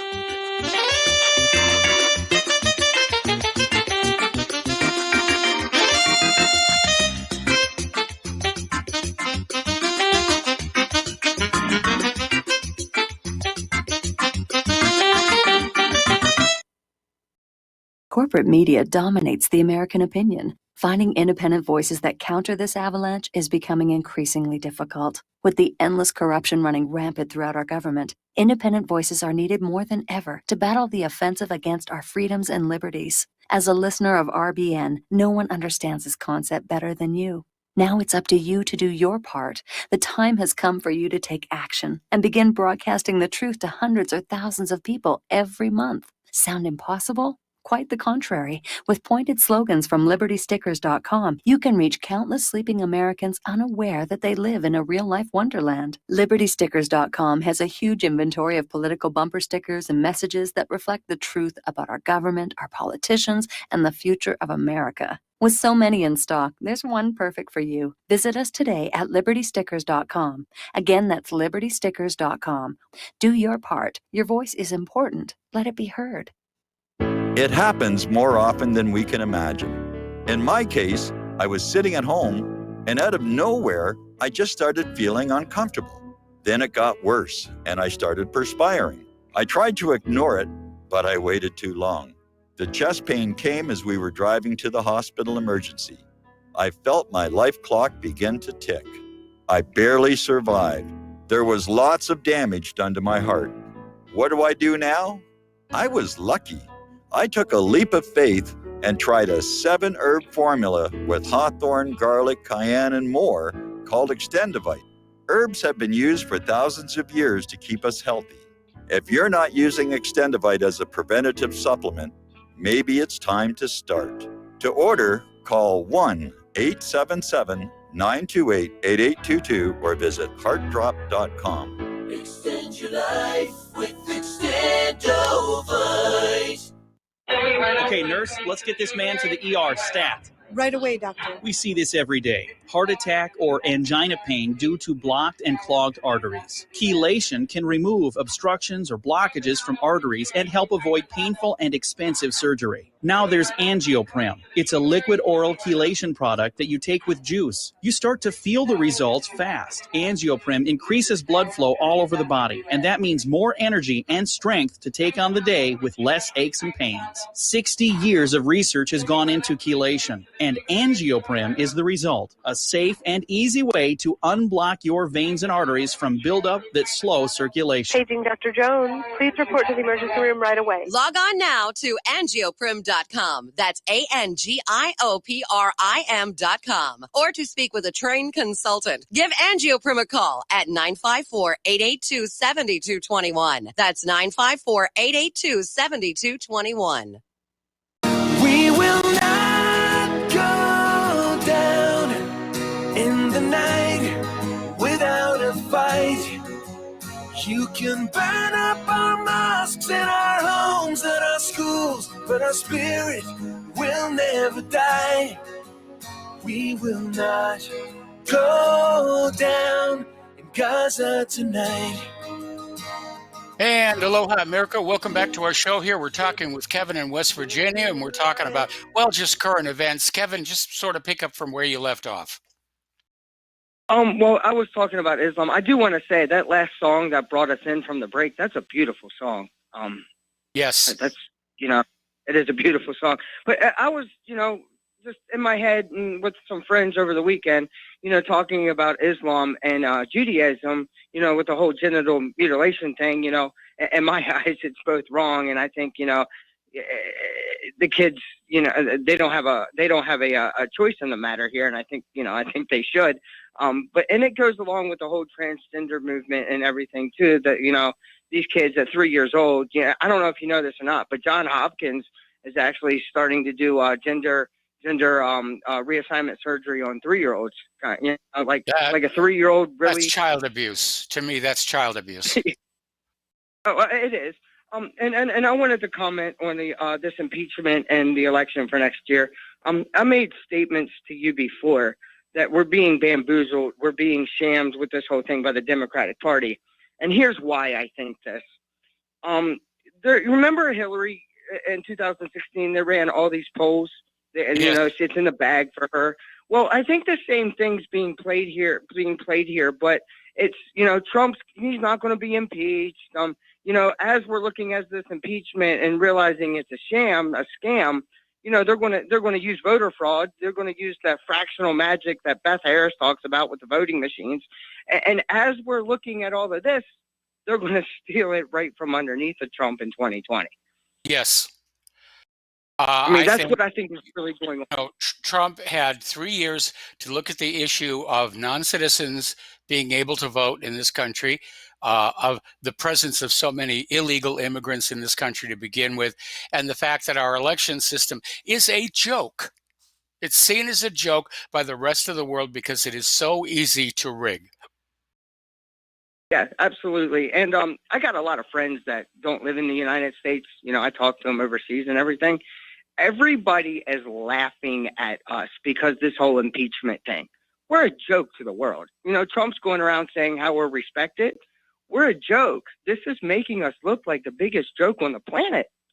Well, Trump is confusing being respected with being feared.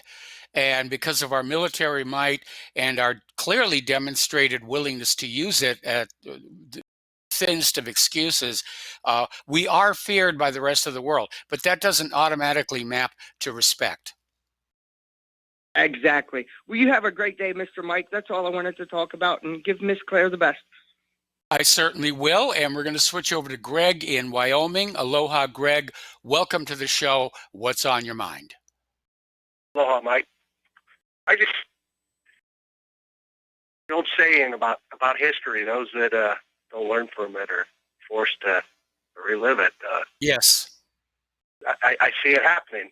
The Jews have been expelled from 109 countries. They're doing the same thing they're doing today. Yeah, over the last 2,000 years, it's a repeating pattern. Anyway, Greg, we're going to let you go. We got to take a break for station identification. Back with more phone calls after these few words.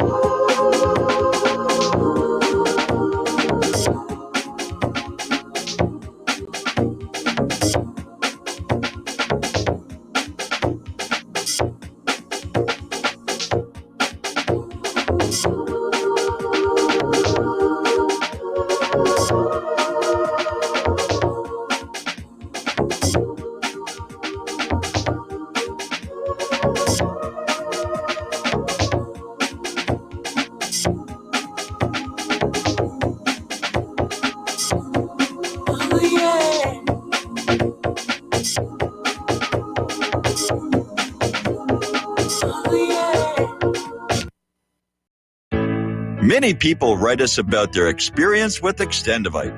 Allow me to read you some from Amazon.com. It really does work like the review says it does. I cannot believe that after the first few days, I didn't feel as sluggish or clogged up.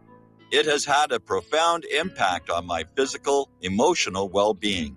I'm skeptical as most people about products and their claims, and I never write reviews, but this is a wonderful product and I recommend it to everyone.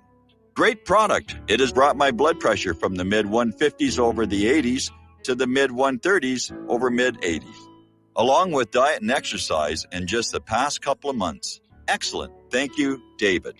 Tell us your story. Get Extendivite today. Call 1-877-928-8822 or visit heartdrop.com. Extend your life with Extendovite. You're listening to Republic Broadcasting Network because you can handle the truth.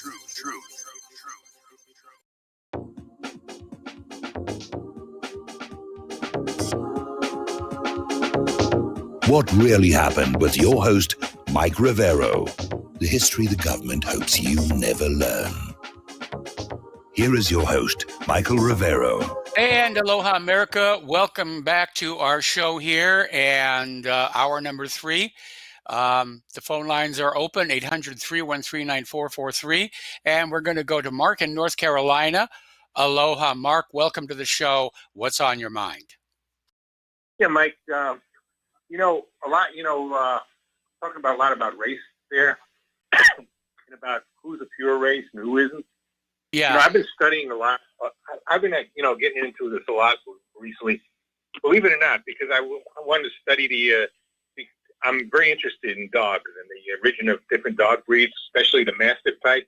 Yes. And how the Mastiffs really come out of Asia into Europe and Middle East and even found their way into the Orient. And that led me to understand that, the Huns came out of Mongolia or somewhere around Mongolia, and then the Genghis Khan and the Mongols themselves, and how they conquered so much of Europe, as well as Asia and the Middle East. And really, when you look at Europe, especially Central Europe, going right through Germany with the Huns, and later on the Mongols going through all of Russia, most of Eastern Europe, they really aren't, the white race, at least in Europe, is not all that pure. They're a mix. Other than maybe in Scandinavia, that's pretty much it. And the same thing with the Middle East. When you talk about various people in the Middle East, they were conquered by the Mongols. And our friend said, what do you call the Khazars? Khazars? Khazars, yeah. Okay. They also supposedly came out of Asia. They say they were Turkic people, So there's really, there really is not, when we talk about race, there's really no pure races, at least not in the Middle East and Europe. The only pure races I'd say you find on this earth today are, maybe in far sub-Saharan Africa, and before the Europeans conquered it, and Scandinavia maybe, and before the Native Americans, before the white man came here, the Native Americans, but who were really Siberians when you come to think of it, because that's who really, in effect, really the Siberians really discovered America, because when they crossed the Bering Straits. So, that whole thing about race is just so silly. It really is silly. It's about culture. People cling to it as a form of their identity. But let me throw an idea out at you. We're all raised to look at the legend of Adam and Eve, that somewhere in the dark past there was a single couple that came into being either from, the Garden of Eden. On Oahu, there's a cave on the leeward side where the tradition says all of humanity emerged from there. And certainly there's a lot of anthropologists out there pointing at very, very old skeletons and saying, this is the root on which all of humanity is built. But what if they're wrong? What if this is just something they've been taught to believe growing up, and they're looking at their work through what's called confirmation bias? They want to see what they want to see, which is proof that there was an Adam and Eve.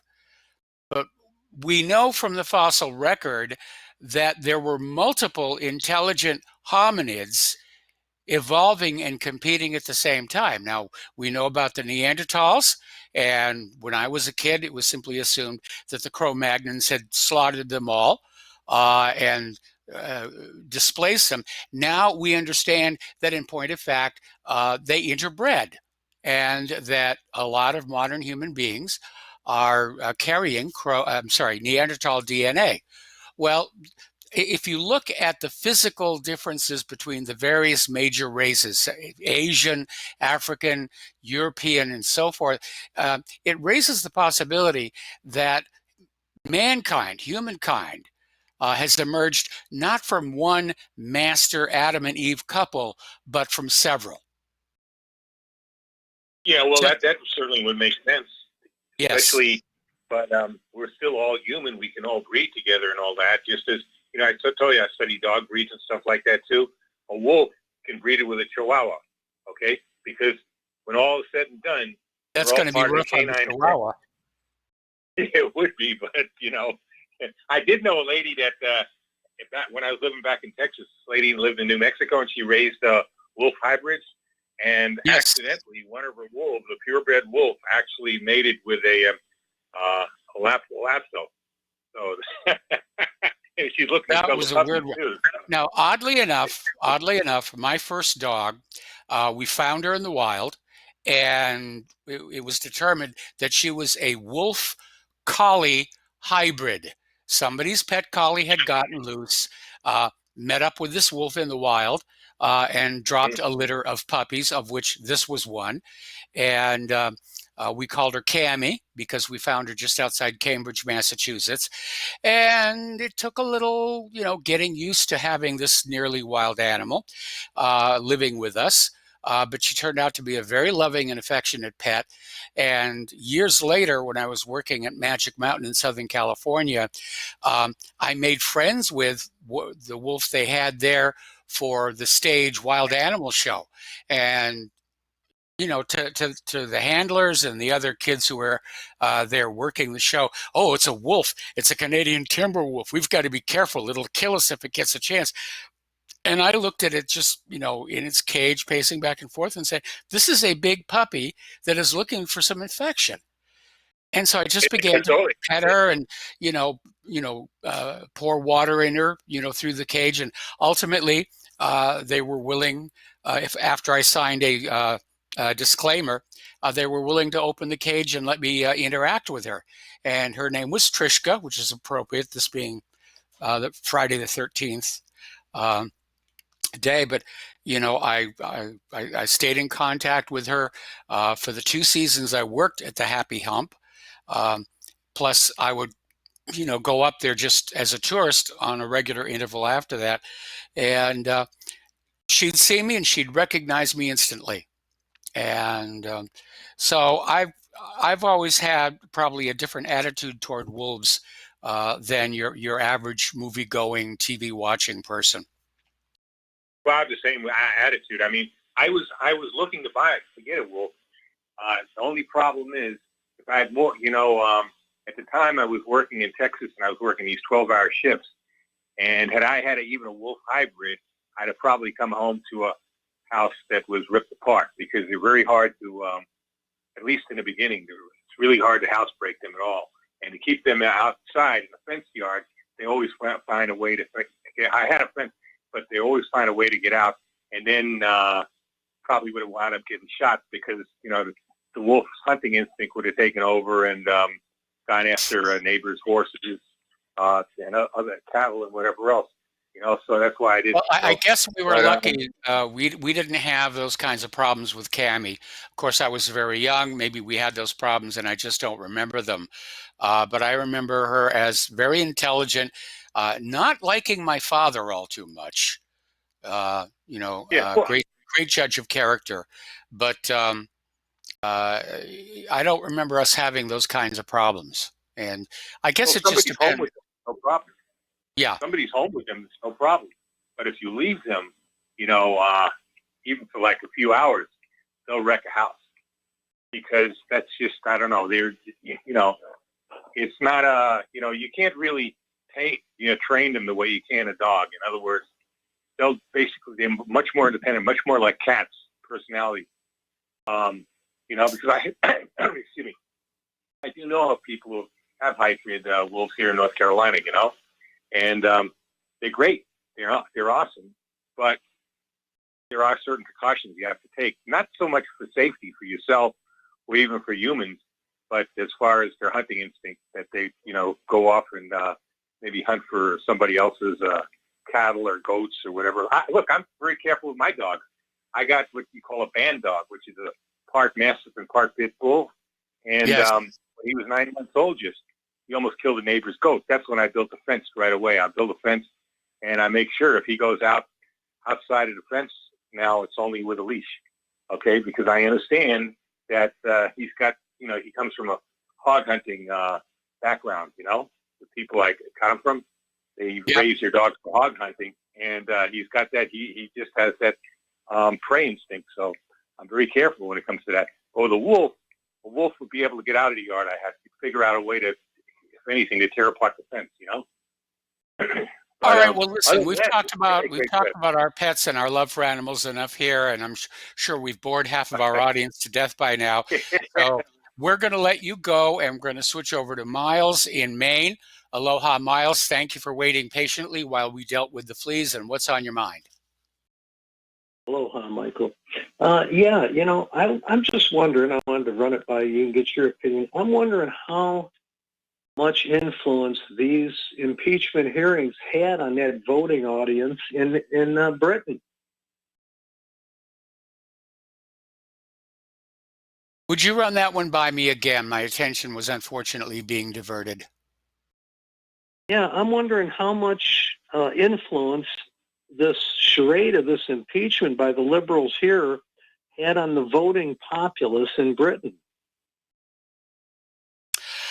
Well, looking at all the exit polling and interviews that were done on the voters, it really came down to a simple situation. The British voters voted to leave the European Union. The government basically said, no, we know what's best. We're going to stay with the European Union and keep the open borders, and you're going to have to go on paying all this money to the EU to prop it up. And the British voters said, no, we don't. That was the message that came on out from yesterday, saying that you don't claim to be running a government based on democratic elections and then ignore the results and the mandates of those elections. Because that's why the Labour Party lost, and I don't think that's what I'm kind of pointing. I don't think our impeachment circus really had that much to do with it. Well, see, that's what I'm kind of pointing to, Michael, because actually we're looking at the same thing on how they didn't like the way the vote has gone with President Trump, and it's been continuing this type of activity since he's been in. But now it's on a world stage. So I just thought if maybe you might have I see where you're coming from. The big question here now is, and this is an important question, what are the Remainers going to do? I personally think that Boris Johnson is in a great deal of personal physical danger. The Remainers, the EU are desperate to keep Great Britain in the EU, because when Great Britain leaves, that's probably going to be the first domino, and we're going to see the whole EU fall apart. I would concur with you, Michael. I could see that, because just like Trump, he's a threat to the establishment. But anyway, I guess we'll see. Hopefully the Republicans will do as well in 2020 with their elections. On another issue, Dustin, how he mentioned, he kind of put it in a very opaque way. What he attempted to do is trying to blame whites in the establishment of government for what happened with the Indians. Well, that was an entity that had control over a certain aspect, a certain agency of the government that was directing that. But I think Tom is right. I mean, what he says, when you look throughout the world, not just the U.S., but the world and the history of the world, you see white Christians as the motivators, the innovators, and the people who have, I would agree, had the greatest impact, on the evolution of the world. No, hands down. There hasn't been any one single group like that really has. And I think Dustin made a mistake in trying to take an agency that's controlled and just label it as white. I mean, it was a government agency controlling an arm of the government to take certain positions. So those people really didn't have any autonomy. They were forced to do what they were told. Well, I think I they're like probably, Tom. I think they're probably archaeologists who would say that there have been major innovations and evolutions forward by many cultures, in particular India and China spring to mind. The world's greatest number theorist was an Indian, Srinivasa Ramanujan. The Chinese had movable type printing 400 years before Gutenberg did. They were able to cadmium plate their metal weapons to keep them from corroding. And they had some amazing technologies. Everybody's trying to solve the problems that beset their society, and out of that shared inventiveness, we get progress. Yeah, there have been many contributors, but I just wanted to say, I like both Tom and Dustin. They're great calls. Lenny's a great call. I haven't heard from him in a bit. And you got so many, great callers on here. Richard had some valuable stuff to say. So I don't like seeing them all squabble anyway, because actually they all make very good points.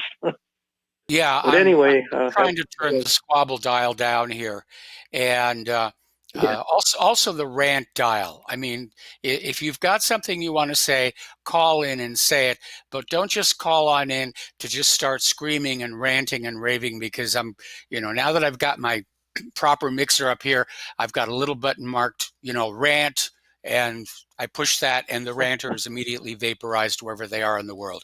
All right, so thanks an awful lot for the phone call, and we're going to switch over to Terry in California. Aloha, Terry. Welcome to the show. What's on your mind?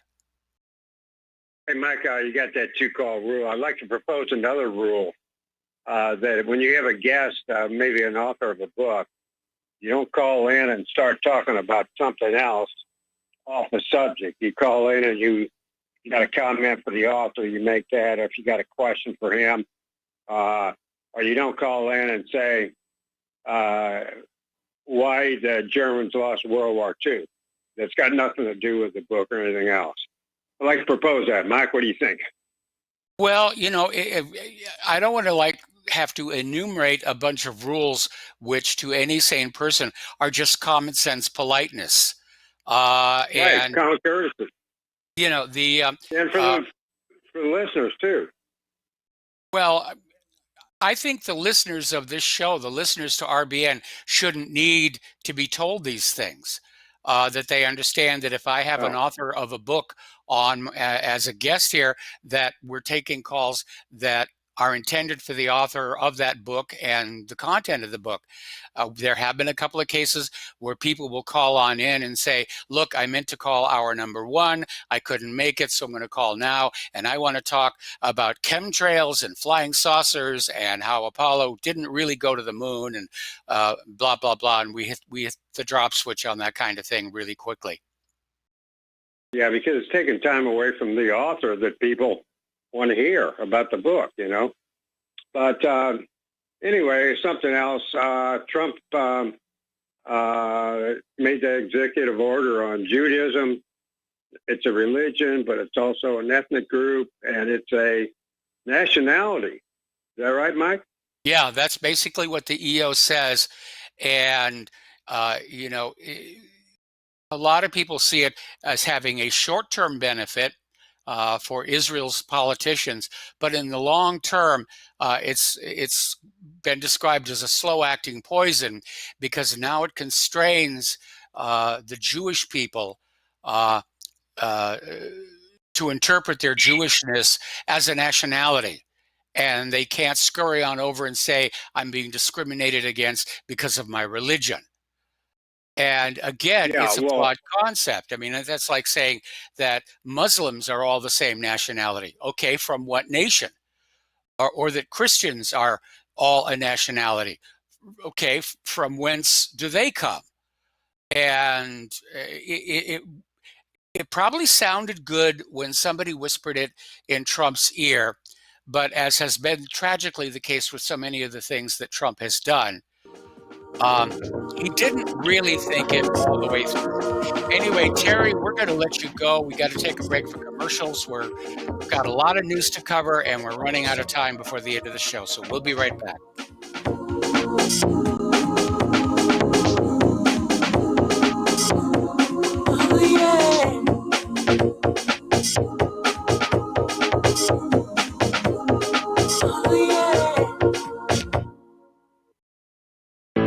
Many people tell us about their experience with Extendivite. Just listen to what Glenn has to say. Prior to taking it, I had diabetic neuropathy. The Extendivite reduced that significantly. Acid reflux was reduced.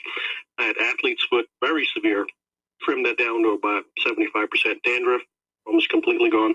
I had occipital neuralgia at the base of my skull. I was having migraines, reduced by about 90%. Heart palpitations, my heart would kind of stall out. I would skip a beat. Very uncomfortable. And when walking from downstairs going to sleep, by the time I got to the bedroom, which is just one flight of stairs, my heart was pounding, coming out of my chest. My vision was blurry. This completely solved that problem. Great product. Thanks. Tell us your story. Get Extendivite today. Call 1-877-928-8822 or visit heartdrop.com. Extend your life with Extendivite. Folks, we're living in a world the likes of which we've never perceived any clearer than we do now. The plan for global governance has been in the works for generations and would have likely been achieved by now, but for the fact that the globalists left open their Achilles heel. With all their tools, Federal Reserve System, fiat currency, no child left behind, and then Common Core education introduced to our schools to dumb us down, vaccines, pharmaceuticals to lobotomize us, GMO foods, insertion of compromised or bought and paid for politicians, judges, mainstream media propaganda, all pieced together like a puzzle designed to ultimately bring the world under submission. But with all their strategy, they forgot one thing: knowledge. And knowledge is power. With knowledge, their bombardment is nullified. Folks, with that, as brilliant and knowledgeable as you've become, among the wisest audience of any radio audience in the world, and you are, I want you to take a moment to reflect and ask yourself, how much of that knowledge did I obtain from Republic Broadcasting Network? How high has my consciousness been raised since I've been a listener? How fast am I now able to discriminate truth from fake news by being a Republic Broadcasting listener?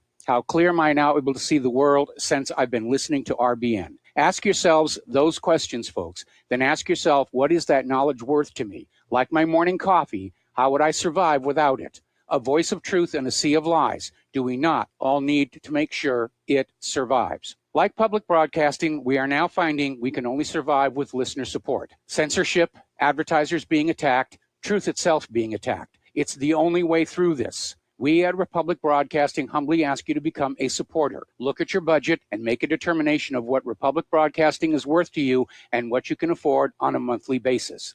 Go to republicbroadcasting.org and pledge 20, 30, 40, 50, if possible, 100 a month or more if it's affordable. Click the donate button and become a regular monthly donor. Assure both us and yourself that Republic Broadcasting truth will continue to flow like that morning coffee. The network thanks you. What this country is coming to, I sure would like to know. If they don't do something by and by, the rich will live and the poor will die. Doggone, the panic is on. Can't get no way, can't draw no pay. Unemployment. And aloha, America. Welcome back to our show here. And we're talking about the results of the British general election. Boris Johnson rolled the dice and came up boxcars and now has a clear majority in the parliament. The Labour Party, which basically was the party of the Remainers remaining in the EU, they got trounced. And the turncoat members of parliament who rebelled against their parties have been booted out of the Commons. They all lost their seats. And as of tomorrow, they're going to be over there at the unemployment office looking for new employment. Now, what's your past experience? Well, I was a member of parliament. Okay, but can you do anything useful? Well, I was a member of parliament. Well, I'm afraid we don't have anything for you. Anyway, Piers Morgan was out there saying that Boris Johnson's triumph proves democracy-denying radical socialists backed by self-righteous celebrities on Twitter are electoral poison. And if Democrats fall for that same delusion, as they did in 2016, then Trump will decimate them in 2020. You know, the celebrity factor, that can get burned out real quick. In fact, I think it was Anthony Hopkins was out there saying he never discusses politics because actors are such stupid people. Jeremy Corbyn has now quit as the Labour leader after being steamrolled by Boris Johnson. And yesterday's vote was the worst result for the party since the 1930s. So Corbyn said it was a very disappointing night. Yeah, that's kind of like saying the Titanic hit a little ice. Liberal Democrats turn on Jo Swinson's legacy of wrong decisions as she is forced to step down after losing her seat. She lost her seat in Scotland to a candidate from the Scottish National Party. And there's an interesting little dimension here, because the Tories picked up a clear majority of seats. Labour just got eviscerated, but the Scottish National Party actually picked up a bunch of seats themselves, and they're saying it's time for a second Scottish independence referendum, and I hope they go for it, and I hope that this time they're a little bit more aware of the willingness of the government to cheat, to keep them as their slaves. Oh, we miss the days of William Wallace. And Anna Soubry, a now former Tory member of Parliament, has been a staunch Remainer and helped form the Independent Group for Change. One user took to Twitter to voice their pleasure after Miss Soubry lost to Darren Henry, and basically said, this is what happens when you tell 17.4 million voters to bugger off. Which is exactly what all of these politicians did who wanted to remain locked to the EU.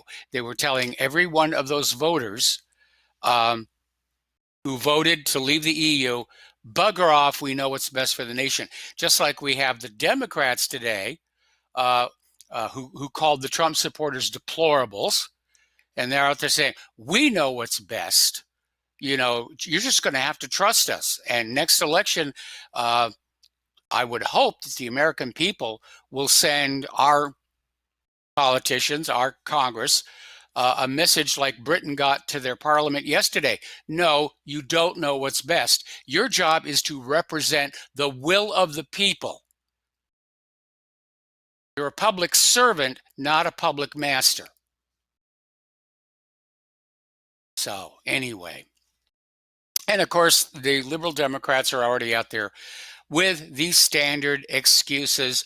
Lily Allen is saying that Britain is racist and that the only reason Boris Johnson won a victory is because racism and misogyny run so deep in this country. So they're already out there screaming that it's racism and hatred of women is why the conservatives won over there. And it's ridiculous. It is really ridiculous. And now, of course, we have these reports of a violent confrontation between Antifa and police in front of number 10 Downing Street. And that's kind of a hard image to pick up. And, you know, who's paying for Antifa's bills to get there and everything? Now, I briefly worked in London, and I was staying at a hotel right at the edge of the park where you have Buckingham Palace and everything. And I walked over to see number 10. and it wasn't surrounded by barbed wire or machine guns. I'm sure I was being watched, but very, very discreetly. And now to think that Antifa is in front of that building, trying to bash the police there. That's pretty ugly. All right, we're going to take another break for commercials. Phone lines are open, 800-313-9443, and we'll be right back.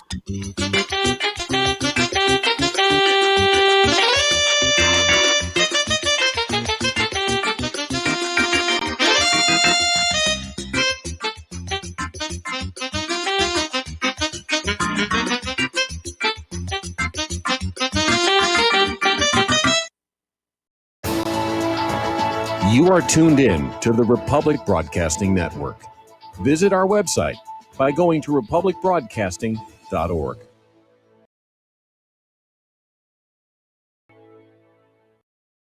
Extend your life with Extendovite. When your doctor tells you you have bad cholesterol or blockages in the arteries, what do? When diet and exercise is not enough, we try medications and hope for the best. For the last 2 decades, I have been telling people about a natural method to help solve these problems and more. Extendovite can help maintain cardiovascular health and lower blood lipid levels in adults. The 7 herbs in Extendovite are known to work together synergistically to get the results we hope for. There are many testimonials on Extendovite's effect on circulatory-related ailments. Get Extendovite today to start your journey back to a healthier life. To order, call 1-877-928-8822 or visit heartdrop.com or see us on amazon.com. Extend your life with Extendovite. Tired of being lied to by mass media? It's growing more and more apparent today that news is received less and less through standard media outlets. Even with a growing audience every day, RBN is beginning to direct more efforts into social media. Social media and the use of the internet is fast becoming the primary source of people for news, regardless of demographic. RBN has set out to provide some of the best news on the internet through republicbroadcasting.org, and also has begun to use the tools to our advantage by way of social media. Republic Broadcasting is now operating a Facebook page to function as yet another avenue to have our collective voice reach new audiences across not only America, but across the globe as well. The Facebook page features not only news, but also an RBN player to listen to our broadcasts. Get involved by visiting facebook.com/Republic Broadcasting and liking our page and share it with your friends and family, because you can handle the truth. Folks, this is very important information. What's to be said about CBD? AncientLifeOil.com. Our CBD is made from hemp and has 0.003 THC, which means this wonderful product won't get you high, no matter what amount you take. What does CBD do for the body? My hands are tied, but you can Google CBD benefits and be astounded. When you're finished reading, you'll want to log on to AncientLifeOil.com. That's AncientLifeOil.com and purchase. Life is good when you feel good. People are tired of pain. People are asking for non-GMO organic products to help them with you fill in the blank. Legal in 49 states, and again, our CBD is made from hemp. Ancient Life Oil is about helping people one by one by one. If you wonder how good the product is, the CEO takes it every day without miss. AncientLifeOil.com. That's AncientLifeOil.com. Have a great day. Some are maxed out all their credit cards. Some are working 2 jobs and living in cars. Minimum wage won't pay for a roof, won't pay for a drink. If you gotta have proof, just try it yourself, Mr. CEO. See how far $5.15 an hour will go. Take a part-time job at one of your stores. I bet you can't make it here anymore. And aloha, America. Welcome back to our show. We have a caller waiting on the line, Sebastian in Sweden. Aloha, Sebastian. Welcome to the show. What's on your mind? Yeah, hello, Mike. I just wanted to tell you about the latest, what's equivalent to the Gallup polls in Sweden, put the Swedish Democrats only 0.2% after the Social Democrats. So if there was an election, they would just be right behind them. Actually, I think they would just go, 2 or 3% above them.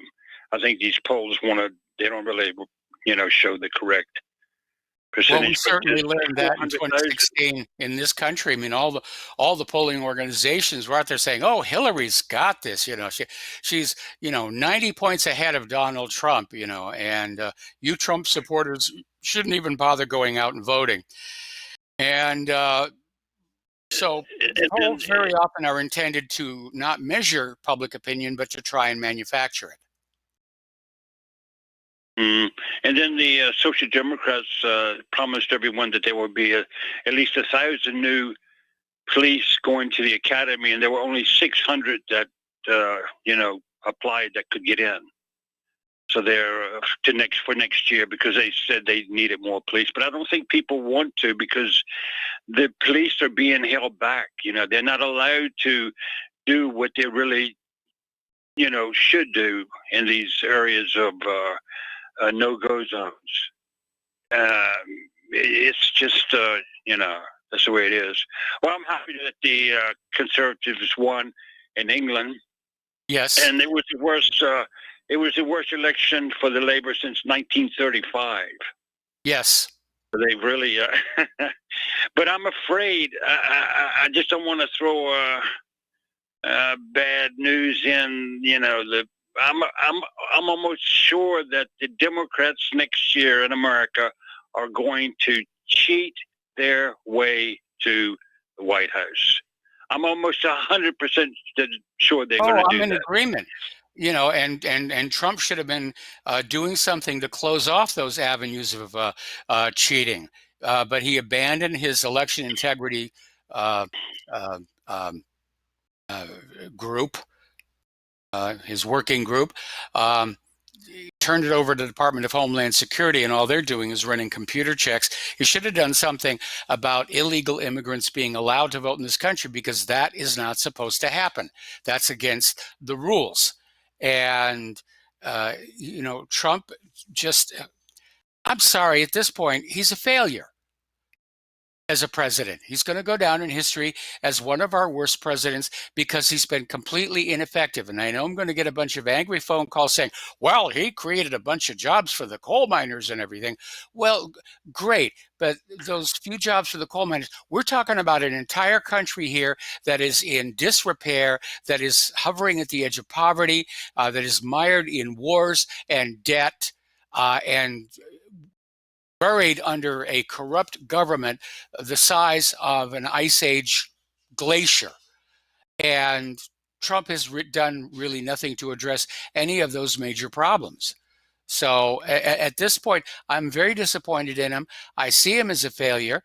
And the only way I'm going to support him next year is if Hillary steps back into the race, which it looks like that's what's going to happen. Well, Hillary will definitely cheat her way into the White House. No doubt about that. I mean, I could bet on that. Well, she tried to do that in Mike, 2016. Yeah, exactly. I know. But it's a shame that America, the republic or the democracy like America has such a terrible, corrupted voting system. I mean, it's unbelievable. Really unbelievable. It's like, I don't know. Okay, well, Mike, take care of yourself and your wife and family, and thank you. All right. Well, thank you for the phone call. We're going to let you go. Now, over in Boston, over in Massachusetts, at the appeals court, lawyers representing Dzhokhar Tsarnaev will go before a 3-judge federal appellate panel to argue their client did not receive a fair trial back in 2015. They will ask that the death penalty in this case be rescinded. Well, of course he didn't get a fair trial. They refused to change a venue. Boston as a whole felt it was a victim. They had Dzhokhar Tsarnaev and his government-assigned so-called defense attorney simply walked on in and told the jury, he's guilty, he did it. Your job is to decide how he pays for it. And the fact of the matter is that, I'm not a lawyer. I haven't even really played one on TV in a very long time. But I could create that sense of reasonable doubt in the minds of the jury that the Tsarnaevs were the actual bombers. using photographic evidence from the scene of the crime. And that's all it takes to spring Dzhokhar Tsarnaev, because our system requires that before any kind of punishment be applied, that proof of guilt beyond a reasonable doubt be presented to a jury.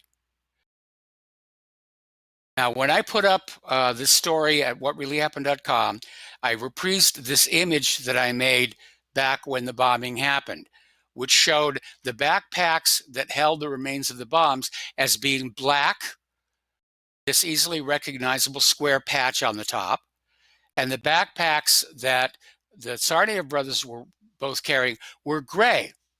But meanwhile, there was this group of men, and they were obviously some kind of a team, because when they were standing together, it was obvious they were dressed alike. Khakis and black jackets. And before the bomb went off, one of these guys in the black jackets and khakis was seen wearing the black backpack the bomb had been in. And after the bomb went off, he's photographed again running away with his other team members, and he doesn't have the backpack anymore. Well, you just show that to a jury and say, it couldn't have been the Tsarnaevs. The photographic evidence is pointing this other direction, and there's your reasonable doubt. But that court-appointed lawyer, defense lawyer, was there to railroad Tsarnaev into prison, to basically say, we got the villain. You can all go home and sleep safely in your bed tonight. We got the villain. They did the same thing to Bruno Richard Hauptmann. They did the same thing to James Earl Ray. They need to find somebody bad to punish. Great if it happens to be the actual guilty party, but that's not actually always necessary.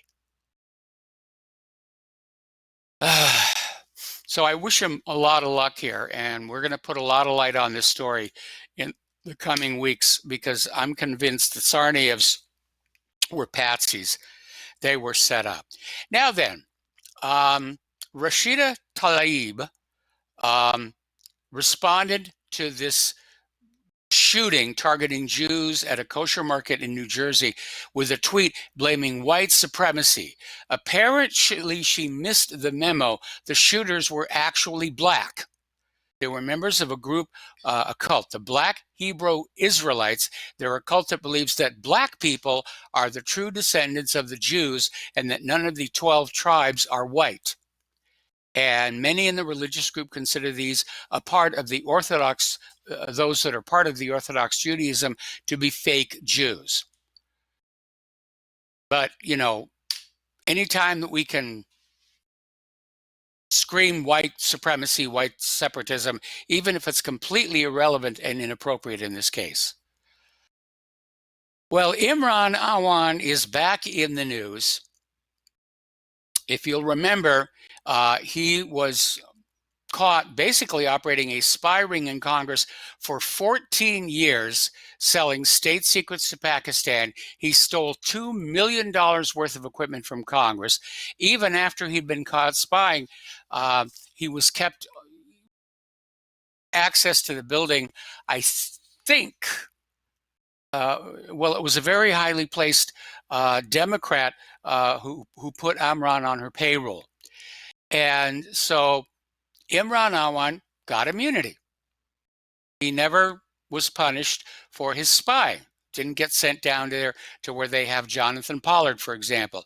Now, today, Judicial Watch is in there trying to investigate what the heck is going on, and they have subpoenaed and filed a Freedom of Information Act request with the Department of Justice saying, we need all your documents you have on Imran Awan. And the Department of Justice has just informed Judicial Watch that it can't produce the documents because of a technical glitch.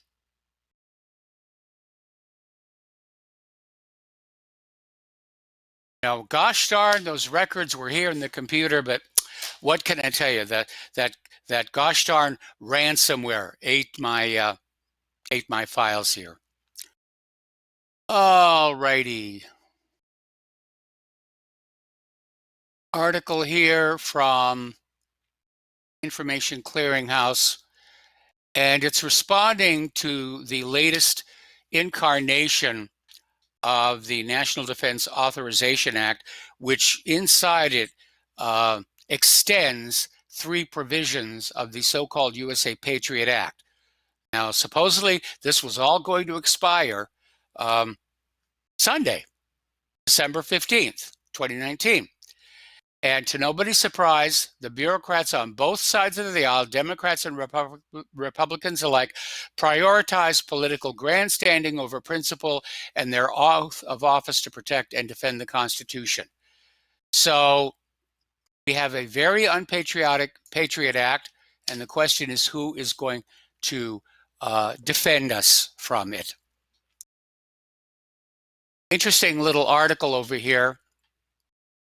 This is from Checkpoint Asia, saying how the NATO bombing of Yugoslavia taught North Korea it needed nuclear weapons and that it could never trust the United States. And we're basically going back to 1999, and there was all of this issue with Yugoslavia, being assured that if they would surrender their weapons, they would be safe. And of course, hang on a second. Oh, it's a test. So North Korea got that lesson, and they've seen it repeated time and again. The U.S. told Iraq, give up your weapons of mass destruction, we'll protect you. Then they stabbed Saddam Hussein in the back. They did that with Syria, surrender your chemical weapons and we'll protect you. And they're still trying to stab Assad in the back. So why would anybody with any brains in the North Korean government say, yeah, it's okay for us to give up our nuclear weapons? You would have to be insane. You just have to look at the history of the United States interventions in these other countries, which all begin with all these flowery promises of peace and prosperity and end with the looting and plundering of our nation, of their nation, rather. Okay. Article from beyondnuclearnation.org, national.org, and it's asking a very simple question. Everywhere you go, there are war memorials, war monuments, old artillery pieces, statues, plaques. They're all over this part of the country. They were certainly all over Hawaii when we were living there. But this article is asking, where are the national anti-war monuments? Where are the monuments to peace and to those who work for peace? And our society should be as proud of those who strive for alternatives to war as it is of those who fight those wars.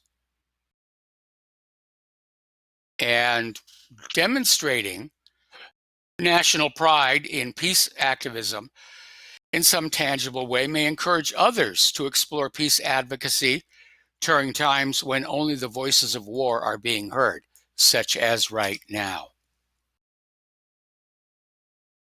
All righty. Apparently, Turkey is boosting their military presence in the northeast of Syria. And here is an important article. Claire wanted me to make sure that I got this out to you. All of a sudden, Mexico has become the focus of a lot of attention by the United States. Donald Trump wants to declare the drug cartels terrorist groups, which would allow for direct military intervention into Mexico, which the government of Mexico doesn't want to see happen. And everybody's saying, why now? I mean, Mexican drug cartels, it's almost a joke how long they've been around and how ineffective the U.S. government has been in destroying their business. In fact, very often our intelligence agencies are helping them out. The CIA is licensed to smuggle, for example. Fast and Furious is another. And we now know what's going on. We've been talking about rare earth elements and how there's a shortage of them. And it turns out that Mexico has discovered the largest lithium reserve in the world. Now, lithium is in high demand. In some places, it's worth more than even gold because it is essential to the rechargeable batteries that are used in electric cars, cell phones, tablets, and so forth. And we're going through a lot of lithium. And Mexico apparently had started negotiations with the Chinese capital mining company Ganfeng Lithium, who want to settle and invest in this region of Sonora. And so all of a sudden, that explains why the U.S. government is all of a sudden interested in Mexico and the drug cartels, in particular around Sonora. They want that lithium. Just like, well, even Trump admitted it. The reason U.S. forces stayed in Syria is he likes the oil. He wants to keep the oil. The fact that it's actually Syria's sovereign territory and sovereign property is irrelevant. Trump wants the oil. They're just going to go take it. Now he wants Mexico's lithium. He's going to go take that. All right. Washington's proposed new sanction against Turkey is also aimed against Russia. Here a sanction, there a sanction, everywhere a sanction. And Germany has finally reached their breaking point. They're telling the United States to mind its own business as Congress votes on sanctions on the Nord Stream companies. So I think the world has really reached the fed up point with America throwing its weight around. All right, we're going to take a break for commercials. We'll be back with the last segment of our program after these few words.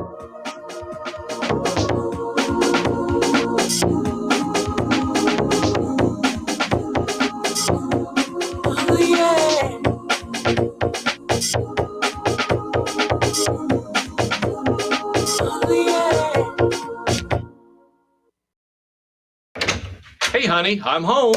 I grabbed the newspaper on the way home. Look at all the news today. The newspaper? Don't you know that all you're going to get in the newspaper is propaganda, twisted news, and false information? Honey, this is a national newspaper. It has to be true. Ha! For some reason, a majority of the population believe anything the mainstream media tells them. The newspaper does not give out the important attention on what's happening to this country and news that affects our daily lives. Say, does that newspaper mention anything about the North American Union? No, not that I can see. I didn't think so. You need to go to www.newswithviews.com, where truth is more important than political correctness. That's www.newswithviews.com.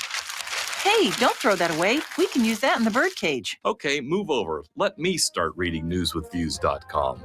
The truth? Read all about it at newswithviews.com. Newswithviews.com, where reality shatters illusion. Without the right accessories, any guy can be off the mark. Whether you've invested thousands in your arsenal or you own a single trusted firearm, a visit to AROutfitting.com is in order. It's one of the finest online selections of tactical optics and AR parts and add-ons, like EOTech, quick target acquisition with no peripheral loss. Browse the full range of Nikon scopes and binoculars. AROutfitting.com can illuminate your world with Streamlight gun-mounted lights from keychain to large handhelds up to 1,100 lumens. Find some stability with Battenfield tactical bipods. AirOutfitting.com has CMMG gun parts, barrels, assemblies, handguards, part kits, and more. Plus magful clips and magazines. I know I've got you excited, so take a breath. Head to AirOutfitting.com. The site's super easy to navigate and features a ton of technical info, including links to manuals. We also welcome vendor and manufacturer inquiries. Remember, if you don't see it, we can get it at AirOutfitting.com. Corporate media dominates the American opinion. Finding independent voices that counter this avalanche is becoming increasingly difficult. With the endless corruption running rampant throughout our government, independent voices are needed more than ever to battle the offensive against our freedoms and liberties. As a listener of RBN, no one understands this concept better than you. Now it's up to you to do your part. The time has come for you to take action and begin broadcasting the truth to hundreds or thousands of people every month. Sound impossible? Quite the contrary. With pointed slogans from LibertyStickers.com, you can reach countless sleeping Americans unaware that they live in a real-life wonderland. LibertyStickers.com has a huge inventory of political bumper stickers and messages that reflect the truth about our government, our politicians, and the future of America. With so many in stock, there's one perfect for you. Visit us today at LibertyStickers.com. Again, that's LibertyStickers.com. Do your part. Your voice is important. Let it be heard.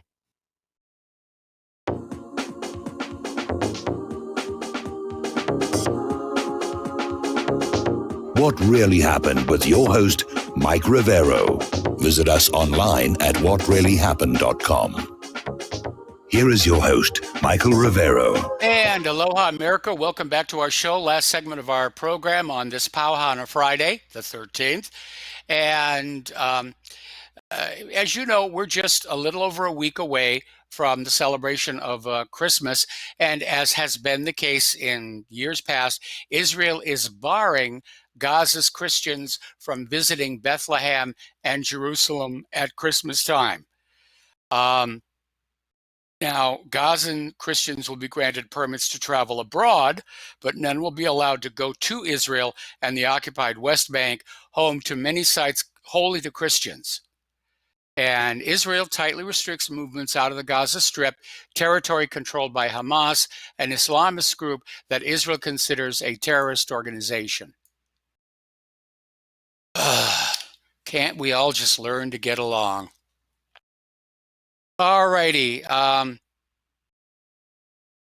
Normally, when you are planning a war campaign against a country with a shoreline, the littoral battle region, and the last thing that you would actually do in a real combat situation is sail an aircraft carrier into an enclosed sea right off the shore. It makes the aircraft vulnerable. Well, they did that with the USS Abraham Lincoln. It was sailed right off the Iranian shore, kept there as a statement, saying, "We're here, we're mighty." And it was basically posturing. And when the Abraham Lincoln decided to sail back out, she was escorted out to sea by 20 Persian fast attack boats. Now, nobody pulled a trigger, nobody fired off any rounds here, but basically this was Iran's way of saying, we are not impressed.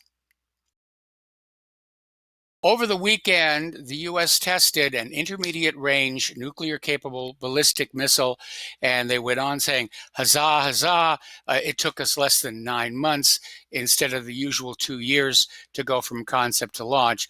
Beijing came on back and said, no, their interpretation is that, in fact, development of this missile began before Trump left the INF treaty. Oh, everybody's reneging and cheating here. All righty. Yesterday, we were reporting on how Russia's only aircraft carrier, the Admiral Kuznetsov, is on fire. And we had a caller call on in and saying this might be an occasion for the Russians to basically get rid of an embarrassing piece of hardware because it's never worked very well. It's a Cold War relic. And that caller may have been right, because in this article in popularmechanics.com, they're basically saying the fire reportedly covers the majority of the ship, and at this point it seems distinctly possible Russia's largest ship will never sail again. Well, I think the carriers are obsolete. I think that our military are making the same eyes shut mistake with carriers going into World War III that they did with the battleships going into World War II. Anyway, there's the music. Time for me to get on out of here. We've got to set up our Christmas tree tonight. And please stay tuned for John Stadmiller. I'm sure he's got lots of interesting things to share with you. We'll be back on Monday. Aloha, America.